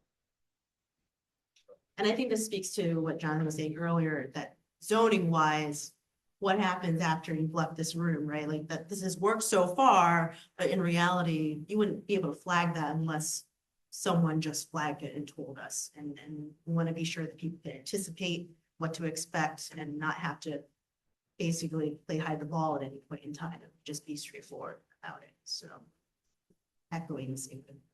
I think we could work with the extra building rather than the in-law suite. When the person dies, or even resale value. Peter, what's the expectation for the planning commission in terms of timing on feedback? Well, I mean, they're working on the entire zoning ordinance, so, you have time to. So we're not holding them They up. can if jump we- that if we- way, they can go jump talk about this forward, and- jump backwards, Okay. they have time to work with this. All right. Well, I think it's a worthy topic for sure. A lot of good points were brought up. All right. Good? Okay. There you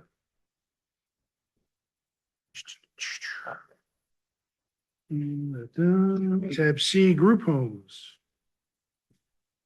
Michael provided a lot of information on and Andy Yeah, to be on fair, group homes. Andy gets full credit. It was really helpful. It was very helpful. I did read all of it. No one else did. I don't blame you, but there is the let me get this right. The joint statement from, is it the HUD and FHA regarding this, and that's publicly available? Yep. That was included with your agenda materials. That's a joint statement by HUD and the DOJ. Yep. On land use regulations and group homes, or group homes is kind of not a term that they use in federal law, but it's basically handicapped individuals who are living together as a single family housekeeping unit. Mhm. And the interplay between land use law and those types of living arrangements. And as you know from the materials, the bottom line is the Fair Housing Act requires housing to be on par when you're talking about your traditional family, when you're talking about unrelated individuals who are not handicapped living together, but also unrelated individuals who are handicapped living together. And the township zoning ordinance essentially accomplishes that through the definition of family in order to create that level playing field and to avoid discriminatory impacts on housing, which are prohibited by the Fair Housing Act. Mhm. But that joint statement is out there as guidance for municipalities, and it is publicly available. I think it dates from 2016. Okay, great. Any questions on that? Brandy? To be explicit, so if there were non-handicapped individuals, young people who get together and live together in the same scenario, it's still, all of this still applies, essentially, 5 or under. If under the current ordinance, 5 or under, yes, yeah. And you have to treat, those friends group of friends who get together who may not be handicapped under federal law the same way as you would treat 5 unrelated handicapped persons, as long as, of course, they're living, as a single housekeeping unit, in a non-transient manner, basically, is the terms that are used. Mhm. I was just going to, since it came up in my ward, share this with those neighbors. And just, I'll clarify what I can share from your memo or what's going to be the most helpful thing to share, because obviously it's a lot of legal jargon. Yeah. With the residents. So that if anyone's listening now, this is the update, and that wanting to give a chance if there are any audience members who have questions. We'll follow up with the neighbors that are known to me, and then if there are further inquiries, my plan would be to then host a neighborhood meeting if necessary to further discuss any concerns, issues that maybe are not recognized, but just a reminder essentially that, as far as I know, these are legal group homes under federal law, and that we really neither do not wish to nor intend to, or can we intervene in the scenario as I understand it. There are other issues related to trash or other code violations that we can discuss further at that time. Is that an accurate They have to reflection? abide by all the other property maintenance and all those other code requirements that we have. So long as we apply them the same way to those facilities as we do to a typical. Single-family home. So that's my action plan for those residents who were curious. And now it's nice to have this kind of package ready to go for these situations, which do come up every once in a while. Thank you. I would like to pose a question to Andy though, because I think one of the biggest concerns that the neighbors that we took testimony last month had was, the fact that this new one was now going to be the second home on the block. And is that, going to affect their block, their property values, their quality of life? And under the joint statement, under that paragraph 15, Andy, they begin to talk to that. Could you opine a little deeper on paragraph 15 as to? On the separation distance requirements? Yeah, spacing requirements. Yeah. Spacing. I guess the way I would summarize that is although there's a possibility to implement spacing requirements, they need to apply equally to other single family uses. And in particular situation we were talking about with 5 unrelated non-handicapped individuals. So you can't just put a spacing requirement or a distance requirement on single groups of handicapped individuals. You have to put it on. But we could enact as long as it was fair and balanced. As long as it was fair. There were 5 normal, not normal, but ordinary, regular people in a house, Just people. I think you could, yes, but you'd also have to figure out how it's actually impacting once it's implemented, because it could be on its face neutral, but it could be having a discriminatory impact on groups of homes with handicapped individuals. So that's just, I think that comment goes on to say that it's really, if it came down to a determination as to whether it complies with the federal law, it's going to be on a case by case basis. They're really going to have to look on how it applies. But yeah, I mean, But it sounds to me, in reading as a layman, paragraph 15, if we were uniform, if we decided as a township that, all 5 related, all homes that could accommodate 5 people were only allowed, 1 per block or something like that, it could be acceptable. it could be acceptable. Yeah. I think that's what that So, paragraph says. So just try and answer that neighbor's concerns. Right. There may be a vehicle, if we want to go down that road, that could apply. It does, but if you read and it goes on further, it tells you 3 or 4 different ways where you may have the best of intent and you may think that you're doing this neutrally, but you still can have an adverse impact. I think it would Right. be challenged right away. I think it would be challenged right away. And I think that comment goes on to say they would have to look at every situation on a case by case basis. I think you could challenge, take out the disabled nature of it. I mean, is there an example of something where you could say, you can have 5 unrelated people living in a house, but only 1 per block?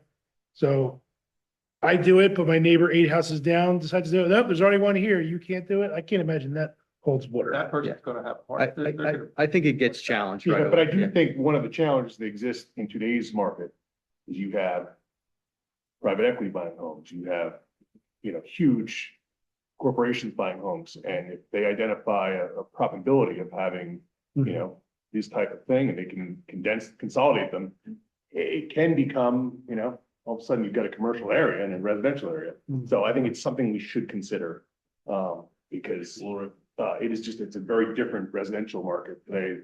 They did 20 years ago. And I still think that goes back to being clear about Airbnb policies for the future. So we don't have to play that guessing game over and over again. Just be clear that if you're doing that, although, I understand we're not a beach town and all that. I do understand that. And we got the World Cup coming here next summer. Oh, right. We get invaded by the rest of the And world. I'm sure as part of the zoning rewrite, that's gonna be included in there, the Airbnb discussion. And Short-term rental. to be, even more explicit, theoretically, you can have a community filled with every single home has a 5 person working as a single family unit, every single home. And that would be accommodated and available to anyone today in America, essentially. You just described the college town. Yeah, exactly. Yeah. I think one of the questions that came up also from the neighbors was, outside of the zoning question was like, okay, so what to do, in terms of solutions for having frustrations with that particular group home scenario. So it does note in what you provided, Andy, that they, in terms of group living arrangements, that anybody can reach out right to the Pennsylvania Department of Human Services if they have concerns about lack of care or lack of care of the property or things like that.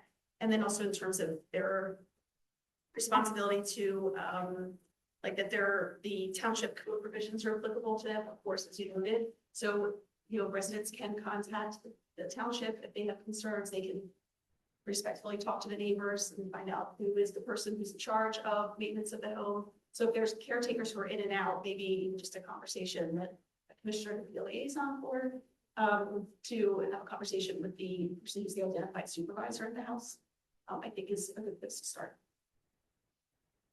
In terms of real. Right, we want to be sure to offer the residents these avenues. And I think we talked about that, just being clear that there's reaching out to the Health and Human Services if there's any issues, if it's a business issue, for example, making the appropriate business complaint. Yeah. So. Sounds good. All right, great. Tab D. Historical Commission members, I believe Al Comley has indicated he would like to renew, or is willing to renew. Heather Killinger is moving out of the area, so that spot opens up.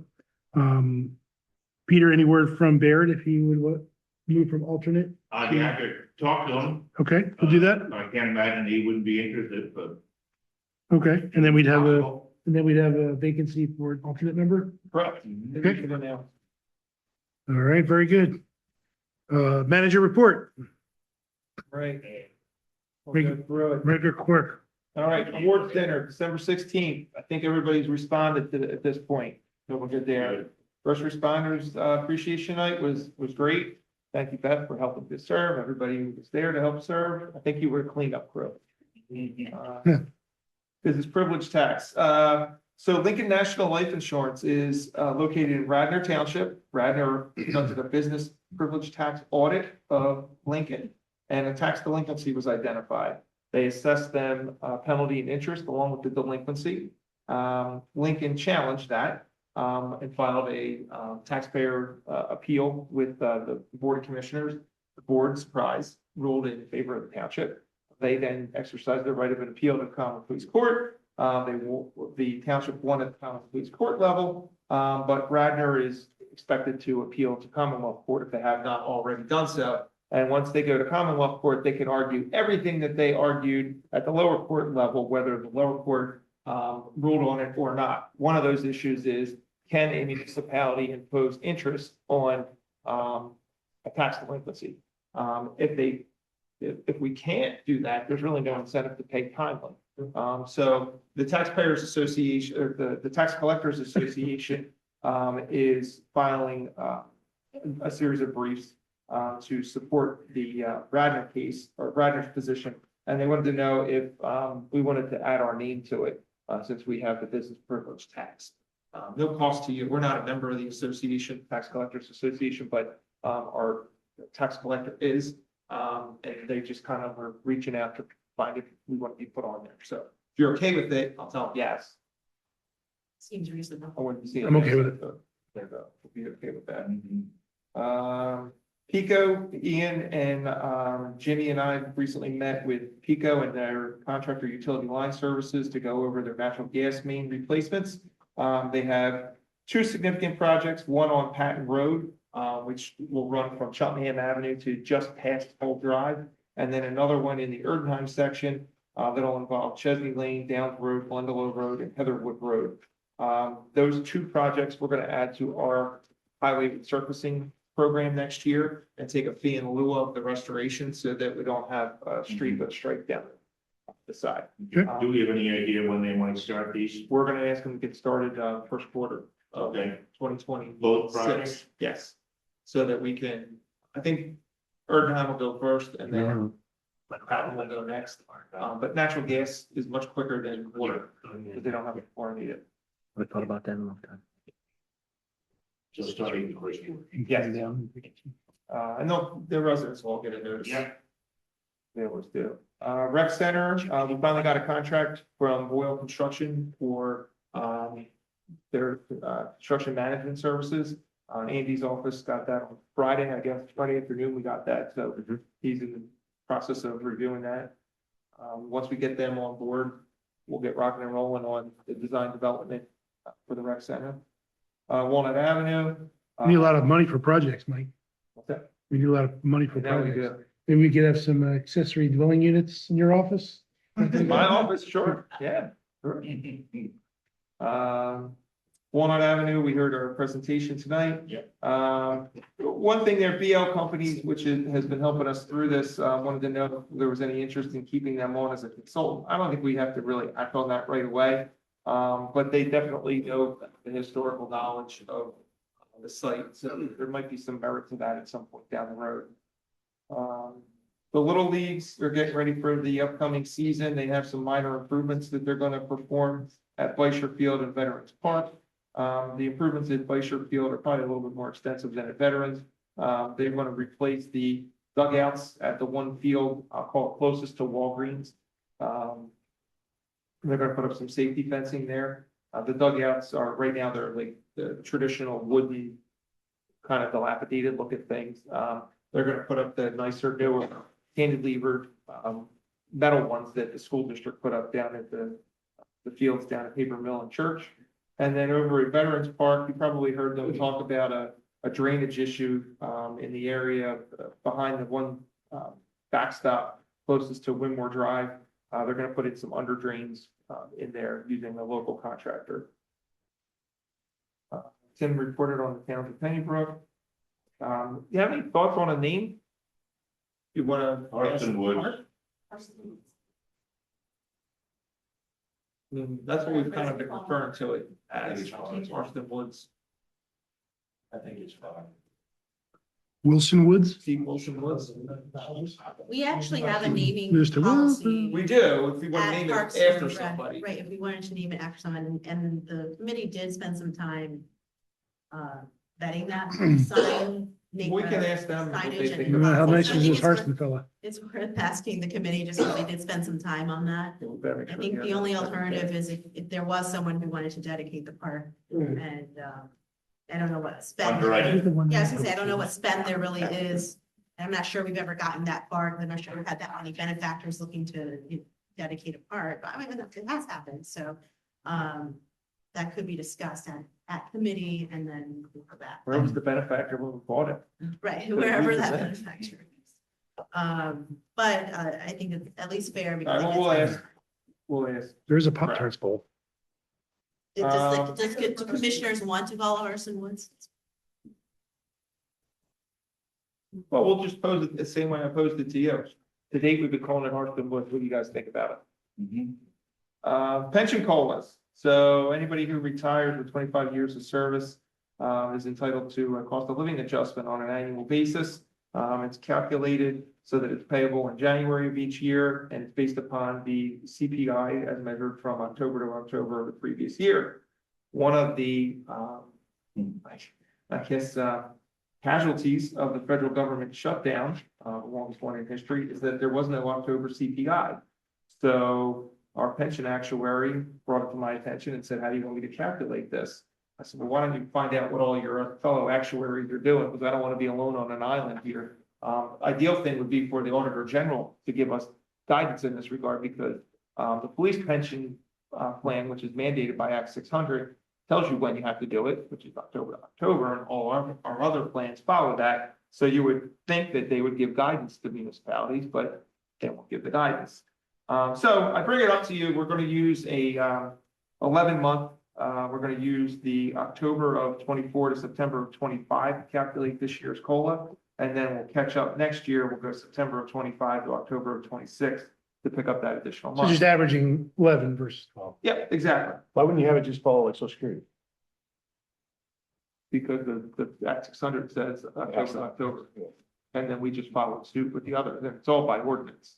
So you can't just change it now. But I mean, yeah, I hear what you're saying. So I only mention that because when we get audited by the Auditor General a couple of years from now, they could identify it as you didn't pay it according to that. Now, we're going to draw to their attention. Look, there was no CPI. We had no choice. You didn't give us guidance, but I just want you to be aware of that. Park and Rec Director, the closing period for the receipt of resumes was on November 21st. We got 19 applications. Craig assembled a selection panel that we mentioned in there. We're going to interview 8 beginning the 15th, which is next Monday. So we have some good candidates. Everybody's pretty excited about it. We used Emily, our previous Park and Rec Director, around the names past her and see if she knew of any of them and what she thought of them. So we got her feedback. We got Any internal or township? so Brendan did put his name in. Our rec coordinator. He's pretty new in the position, but you know, he's been doing a good job holding things together. So I think we'll let him see how he does with the panel. And then just a couple of personnel updates. We're 1 for 2 on our public works hires. Ezra is working out well. Chuck decided that working in the rain on a cold day was not for him. And he left. He interestingly went back to Abington. They took him back. I guess they don't work in the rain, but whatever. And then our administrative assistant over there in Public Works, she's working out well. And Joe McAvoy, the police administrative assistant, he was offered a job with the municipality of Norristown as a police officer. So excited for him. He gets to do that. He kind of took the job here just to get, trying to figure out whether he really wanted to be a police officer or not. He liked it. And he actually probably would have had an offer from Lower Merion Township as well, but he took the bird in hand and he was going to go to Norristown. We're going to put him through the academy. So I feel good for him, but we have a vacancy there that we're internally advertising right now. That's the manager's report. Is that Great. A couple of them were, All right, I'm a little wordy. all right. Business tax thing. And, sorry. Any questions on the bill listing? Just one. My perpetual question about the water. $289. That the rec center? How did they do that? What's going on with that? I do not know. I can find out. It's We like got something. second or third month. I could have to do the water bill by us. No, I only object because it's almost, with nothing going on there to speak of, it's almost as much as this building and the library. Peter, you don't remember we installed a splash pad there? No, they.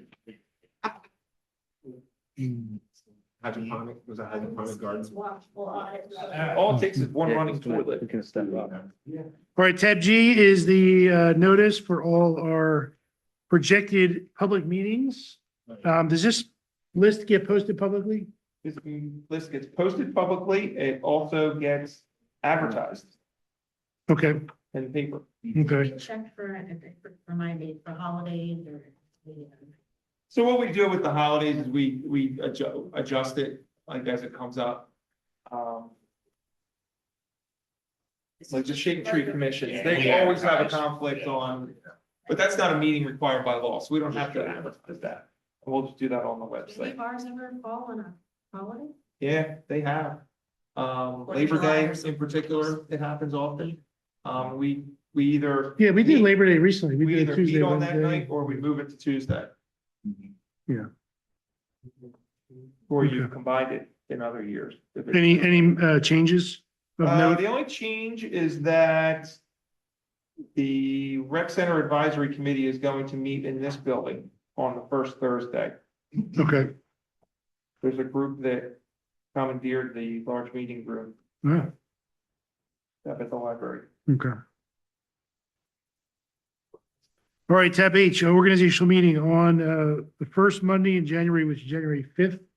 We will be meeting here for the sole purpose of reorganizing officers and appointees. So the new commissioners will be sworn in shortly before that on the same day here. I think 20 of. Show up at 6:30. 6:30? 6:30 for the swearing in. 6:30 for the swearing in and 7 for the reorganization meeting. So the new commissioners will be sworn in and then ready to vote and take action that Monday night. Suckers. All right. We'll also have our budget hearing this coming Wednesday for our business meeting. Well, that technically is a separate meeting. We will read the statement, take public comment, and then ultimately vote on adopting the budget. Any questions on that?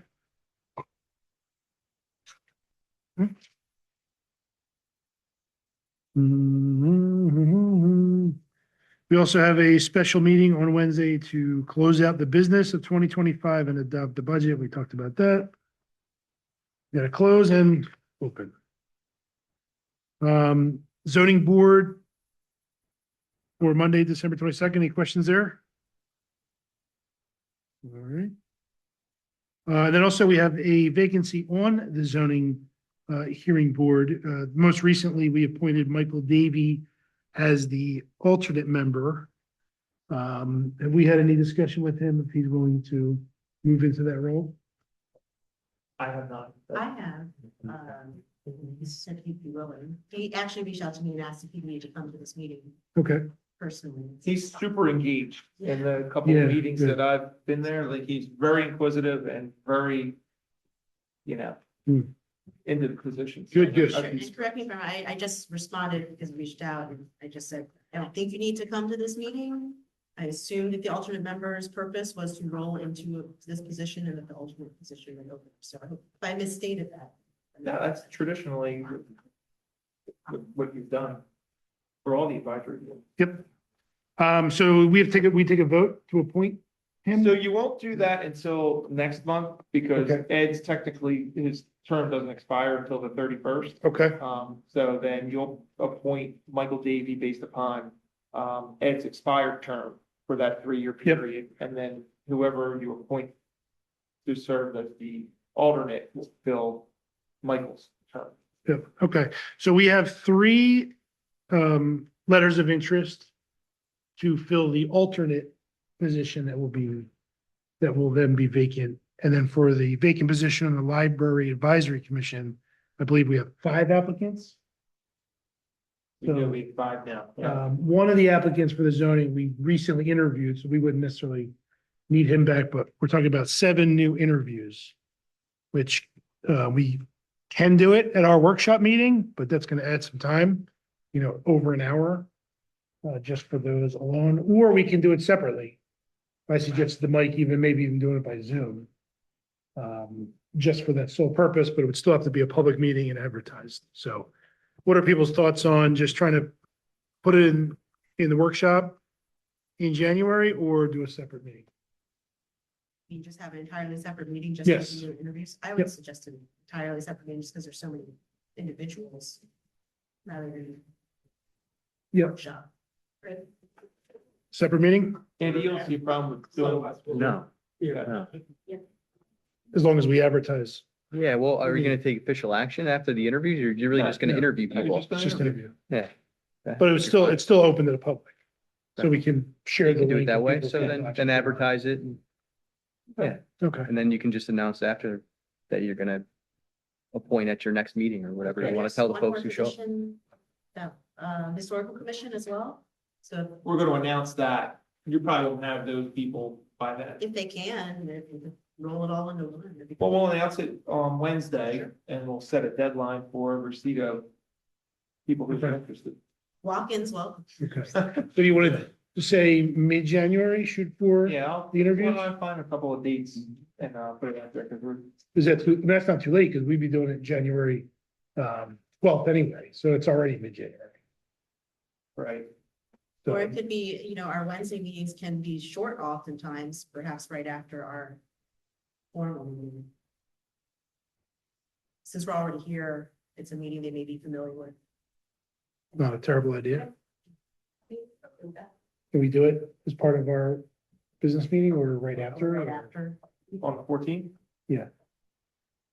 Yeah, it's already an advertised An meeting. advertised. We're already here. And when you're here, you just say, look, we're gonna stay after, or you wanna do it before. That's tough to do before. Yeah. I would No, say after. because then we'd have to start at like 6 or. Okay, all right, so we'll do it after your meeting on the 14th. The only problem with that is it's hard to set a time. We don't know how long it's gonna take. Yeah, I mean, I feel like the Zoom option is probably the way to go. I think they have the option and we'll start at 8, and whoever's here will just roll right into it. Yeah, and I mean, if you are so inclined, you could probably do like the Wednesday before on the 7th. When people still be in a holiday. Yeah, that's, I would say not that week. Well, then that moves you to the week of the 19th. All right, why don't we take a poll? Who would rather try to incorporate it at our business meeting, knowing that the times won't be exact, or do it another day and just do it Zoom? I'll do the business. Oh, yeah, the business meeting. Business meeting. We can give an estimate. Yeah. When we be done. So I think my vote counts on this, I would say after the business meeting. All right. Right. No, we We'll do business it on meeting. the 14th.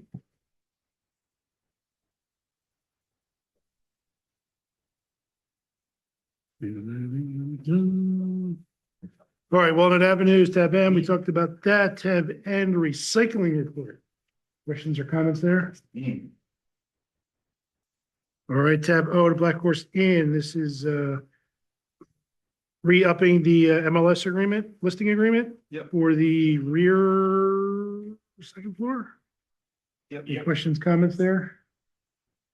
It's hard to rent out retail space these days. Okay. Library Advisory Committee, we kind of just talked about that. We have, one has resigned, but then 2 are up for, have you spoken to them about renewing? No, not yet. Can we check in with them before Wednesday? You could check in with them, or you want to have Mary Catherine do it? What's that? Or do you want me to have Mary Catherine do it? Well, I'll just go on. Oh, well, then that's fine. Well, she loved to hear from you. Yeah. There you go. All right, that is the agenda book, ladies and gentlemen. Okay. Mike, any additional items? You're always good for a couple. So, yeah, let me give you 3 things. So number 1, we did get a public comment before tonight's meeting. It was from a resident of Abington Avenue. Who said he was generally in support of the proposed parking restrictions about the signage. His only suggestion would be that as the land use agreement comes up for the use of that property with the softball Little League program, make sure that the Wing Hill Professional Center is available and that they advertise that availability. Okay. So there's that. Carson Valley, I had intended to give you an update in my manager's report about what's going on there. I had reached out to a couple of contacts at PNC Bank and the trustee, just to say, hey, what's going on? Any news? Just to give you that monthly update. They have asked for the offers for the purchase of the schoolhouse property by mid-month, so that they can evaluate them and make a decision on that. The main campus, they have new security systems installed in all the little cottages, both fire and intrusion. They're in the process of cleaning out the buildings. There's reported before, a lot of storage going on in those things. We were concerned this was a fire hazard, but they're cleaning those out with a property management company. And they have a sidewalk project that is going to get completed along Bethlehem Pike. There's some sidewalks that are out of alignment. And this is the trust who's The trust spearheading the taking work? All that. Yes. So that's all they reported on. Yeah. And Mike, just like you're asking, the little property that has the little tree sale on Bethlehem. Yeah, This is the first year in memory that they don't have. not there. Is that, do they rent that from Carson Valley? Like, is Yes, that, so, rented. I mean, traditionally it was from Carson Valley, the school that they Yeah. rented it from, but trust is now in charge. I didn't ask, hey, did they ask to come back or not? I was just, Never it came was, up. yeah, it was surprising. Majority of them, Yeah, it's been like, I can remember 30 years. yeah, yeah. Now, it's gone. Finally, our friends on the historical commission wrote me a note that at their last meeting, they would like to pursue that RFP for a consultant to do the historic preservation consulting services, to come up with a list of properties that are eligible for listing on, I presume, a local list. Mark can't figure out why they want to do it, because like we've got these books here that are extremely comprehensive. They were talking about a $25,000 project in the past. I don't know what you're going to get for that. My question is, do you want to hear from them? Here's the backstory, okay? These were done 10 years ago, and maybe a little bit longer, okay? And they're by no means comprehensive, and what they turned out to be was basically just a street list, which somebody went down and didn't really provide any more significant information than was publicly available on the county, even on the county level, okay? So I think what the ideal situation will be is working with what we have, and to enhance what we have, to truly understand which buildings are significant and which buildings are not significant, okay? And that's the request for the RFP. And they feel strongly that the RFP is necessary, because they know they need help in identifying the most significant historical buildings of the township. Is it because those parameters for most significant, that they differ in opinion? Well, this was much too broad. No, I mean, This was the covering. president of the Yeah. group itself, has they undertaken the effort among themselves to define most significant and then make that list even based on this broader variety? I mean, Independent. yeah, yes and no. I mean, have they written down exactly what the parameters will be? I don't think so. But I'm sure that the individual members have an idea of the significance, and as part of the RFP, they're hoping to work out that detail. Have they looked into any grant money? Sorry? Have they looked into grants that might support these? No, work? no. The township has allocated from many years ago about $23,000 for this project. And that's what they're counting on, is at least seed money, whether they may not get any bites at, $24,000. They may get a bite at $34,000, and then they'd have to cross that bridge, grants, or, asking the commissioners for money to complete the project. But that's where they are. What was the history? What was the nature of that set aside or previous? We had a property on Bethlehem Pike that was surplus and that we sold through the municipal bid auction. And there were a couple of potential buyers that drove up the price to far more than we anticipated. And so, It was like $56,000. yeah. Is that the one near the, Yeah, the Animal animal hospital. yeah. Baird was on the Okay. board, and Yeah. the historical commission was just getting created, and Yeah. Okay. I remember. And they called dibs on it. Yeah, basically, the money is there, right? It's carried in your capital reserve fund. Yeah. I guess the question though is, we get this study done. And we get this list. Mhm. Maybe it's all comprehensive, maybe it's not. Mhm. What do we do with this list? Well, I think it's gonna serve as, one of the basic criteria for allowing the additional, incentives for historic buildings to be maintained that Barrett has been talking about forever. Right, so basically, like, that's going to verify whether an interested person has a home that's eligible for listing. Yes. And to broaden the whole picture is the new salvo includes a provision that, when you file your paperwork for for whatever you're doing, your subdivision, major improvement, blah, blah, blah, you have to present basically another couple of sheets of paper with regard to that property and its historical significance, If any. if it. So, So it would support that person's application. is yes, what you're yes. saying. So we would be front loading potentially some earnest discovery by that applicant for that opportunity. Is what you're saying. But if somebody wanted to be listed on our local registry and take advantage of some of the additional uses that are available to them by listing voluntarily on that, they could, there's nothing that would stop somebody, Jim. They're using 50 years, your home's over 50 years in age. You could put forth your property as being eligible on that today. And then the historical commission could look at that one singular property or hire a consultant if they don't feel like they're eligible for it, to look at that one single property for, I would venture, far less than it's gonna cost to do the entire town 50 year. I could be on the registry, Jesus.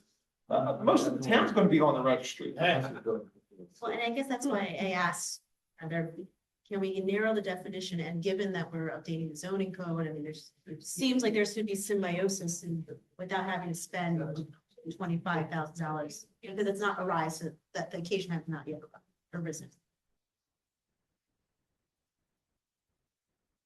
I don't feel. That's my question, like, we've had this ordinance in effect for 5-6 years. And there hasn't been one person that's come forward voluntarily to be on the list. Correct. I think I think to that point too, that not to disparage, because the subject have done a lot of good work, but they're also kind of looking for things to do at this point, because there isn't a lot to do anymore. So. We're waiting for 100 years? I mean, I guess there's no harm in putting out an RFP and seeing what kind of responses you get, and then you can decide whether you think it's a good expenditure of money, but.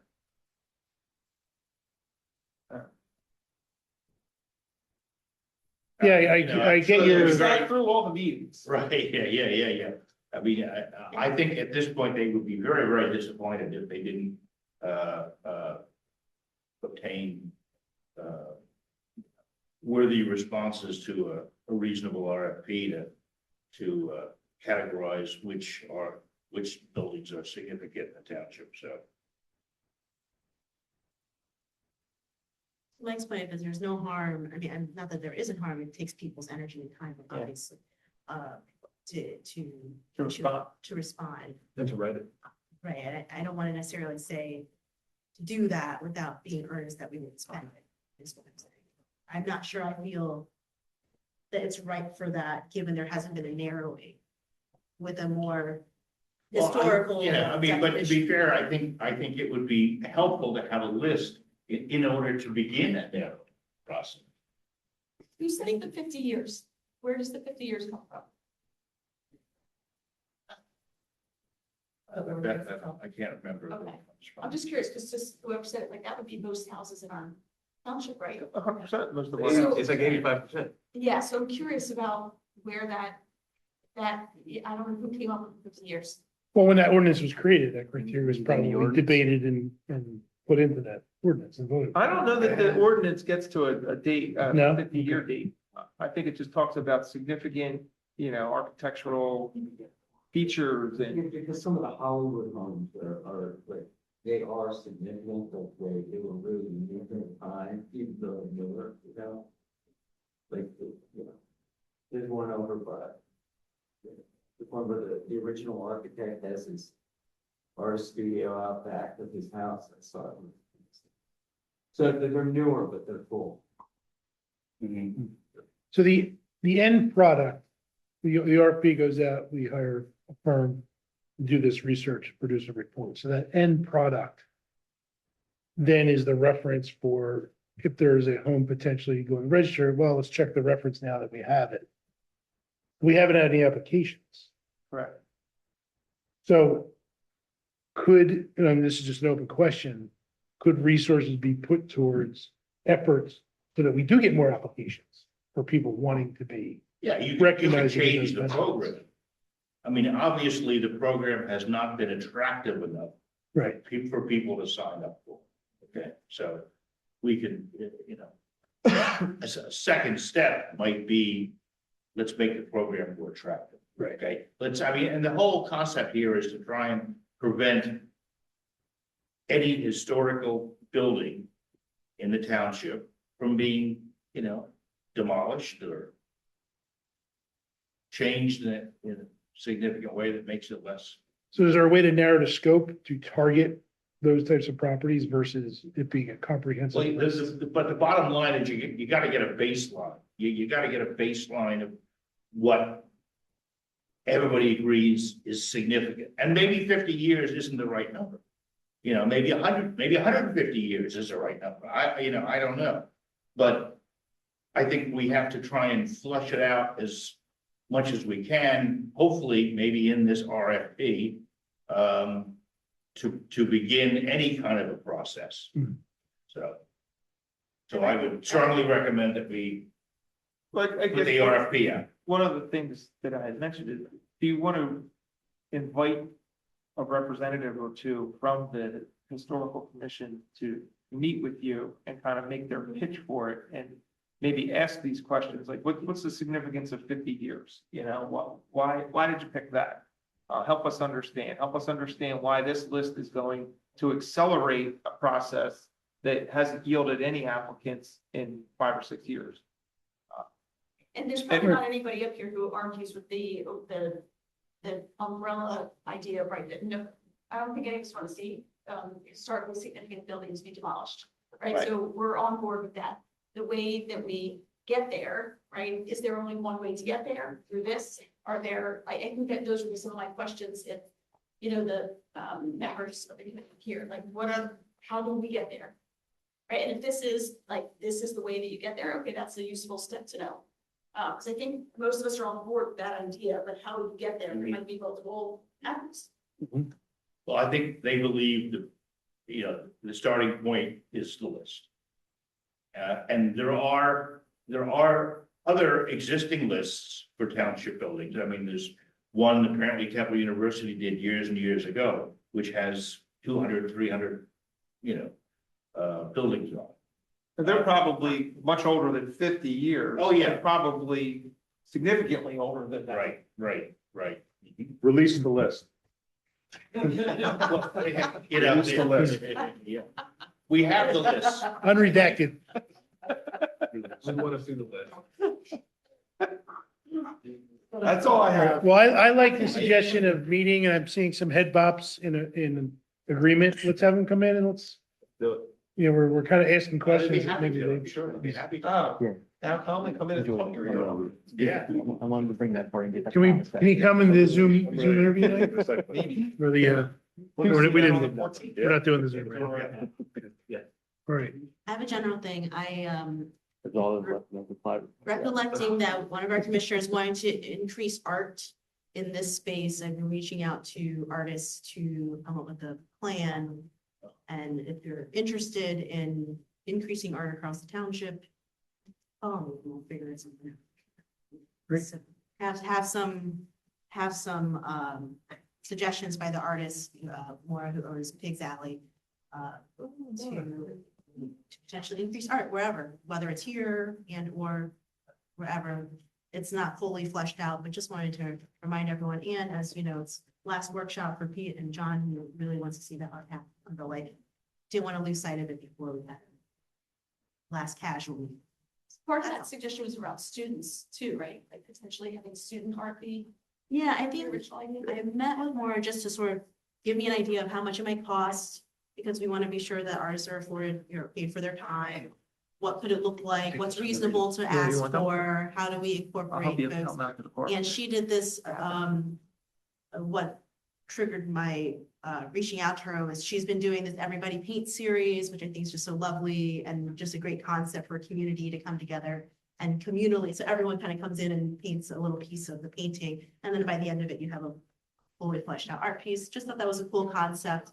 And so that's what's restarted the conversation and just waiting to get an idea of how much it might cost, what that could look like, some concepts. And so when it comes back to you, it doesn't come from left field. That's what I'm working on in the spirit. Great. You have spare time? Lots. Thank you. All right, that's it. Great. Anybody else? Motion to adjourn. All right, let's wrap it up. Meeting adjourned. Thank you. Keeping the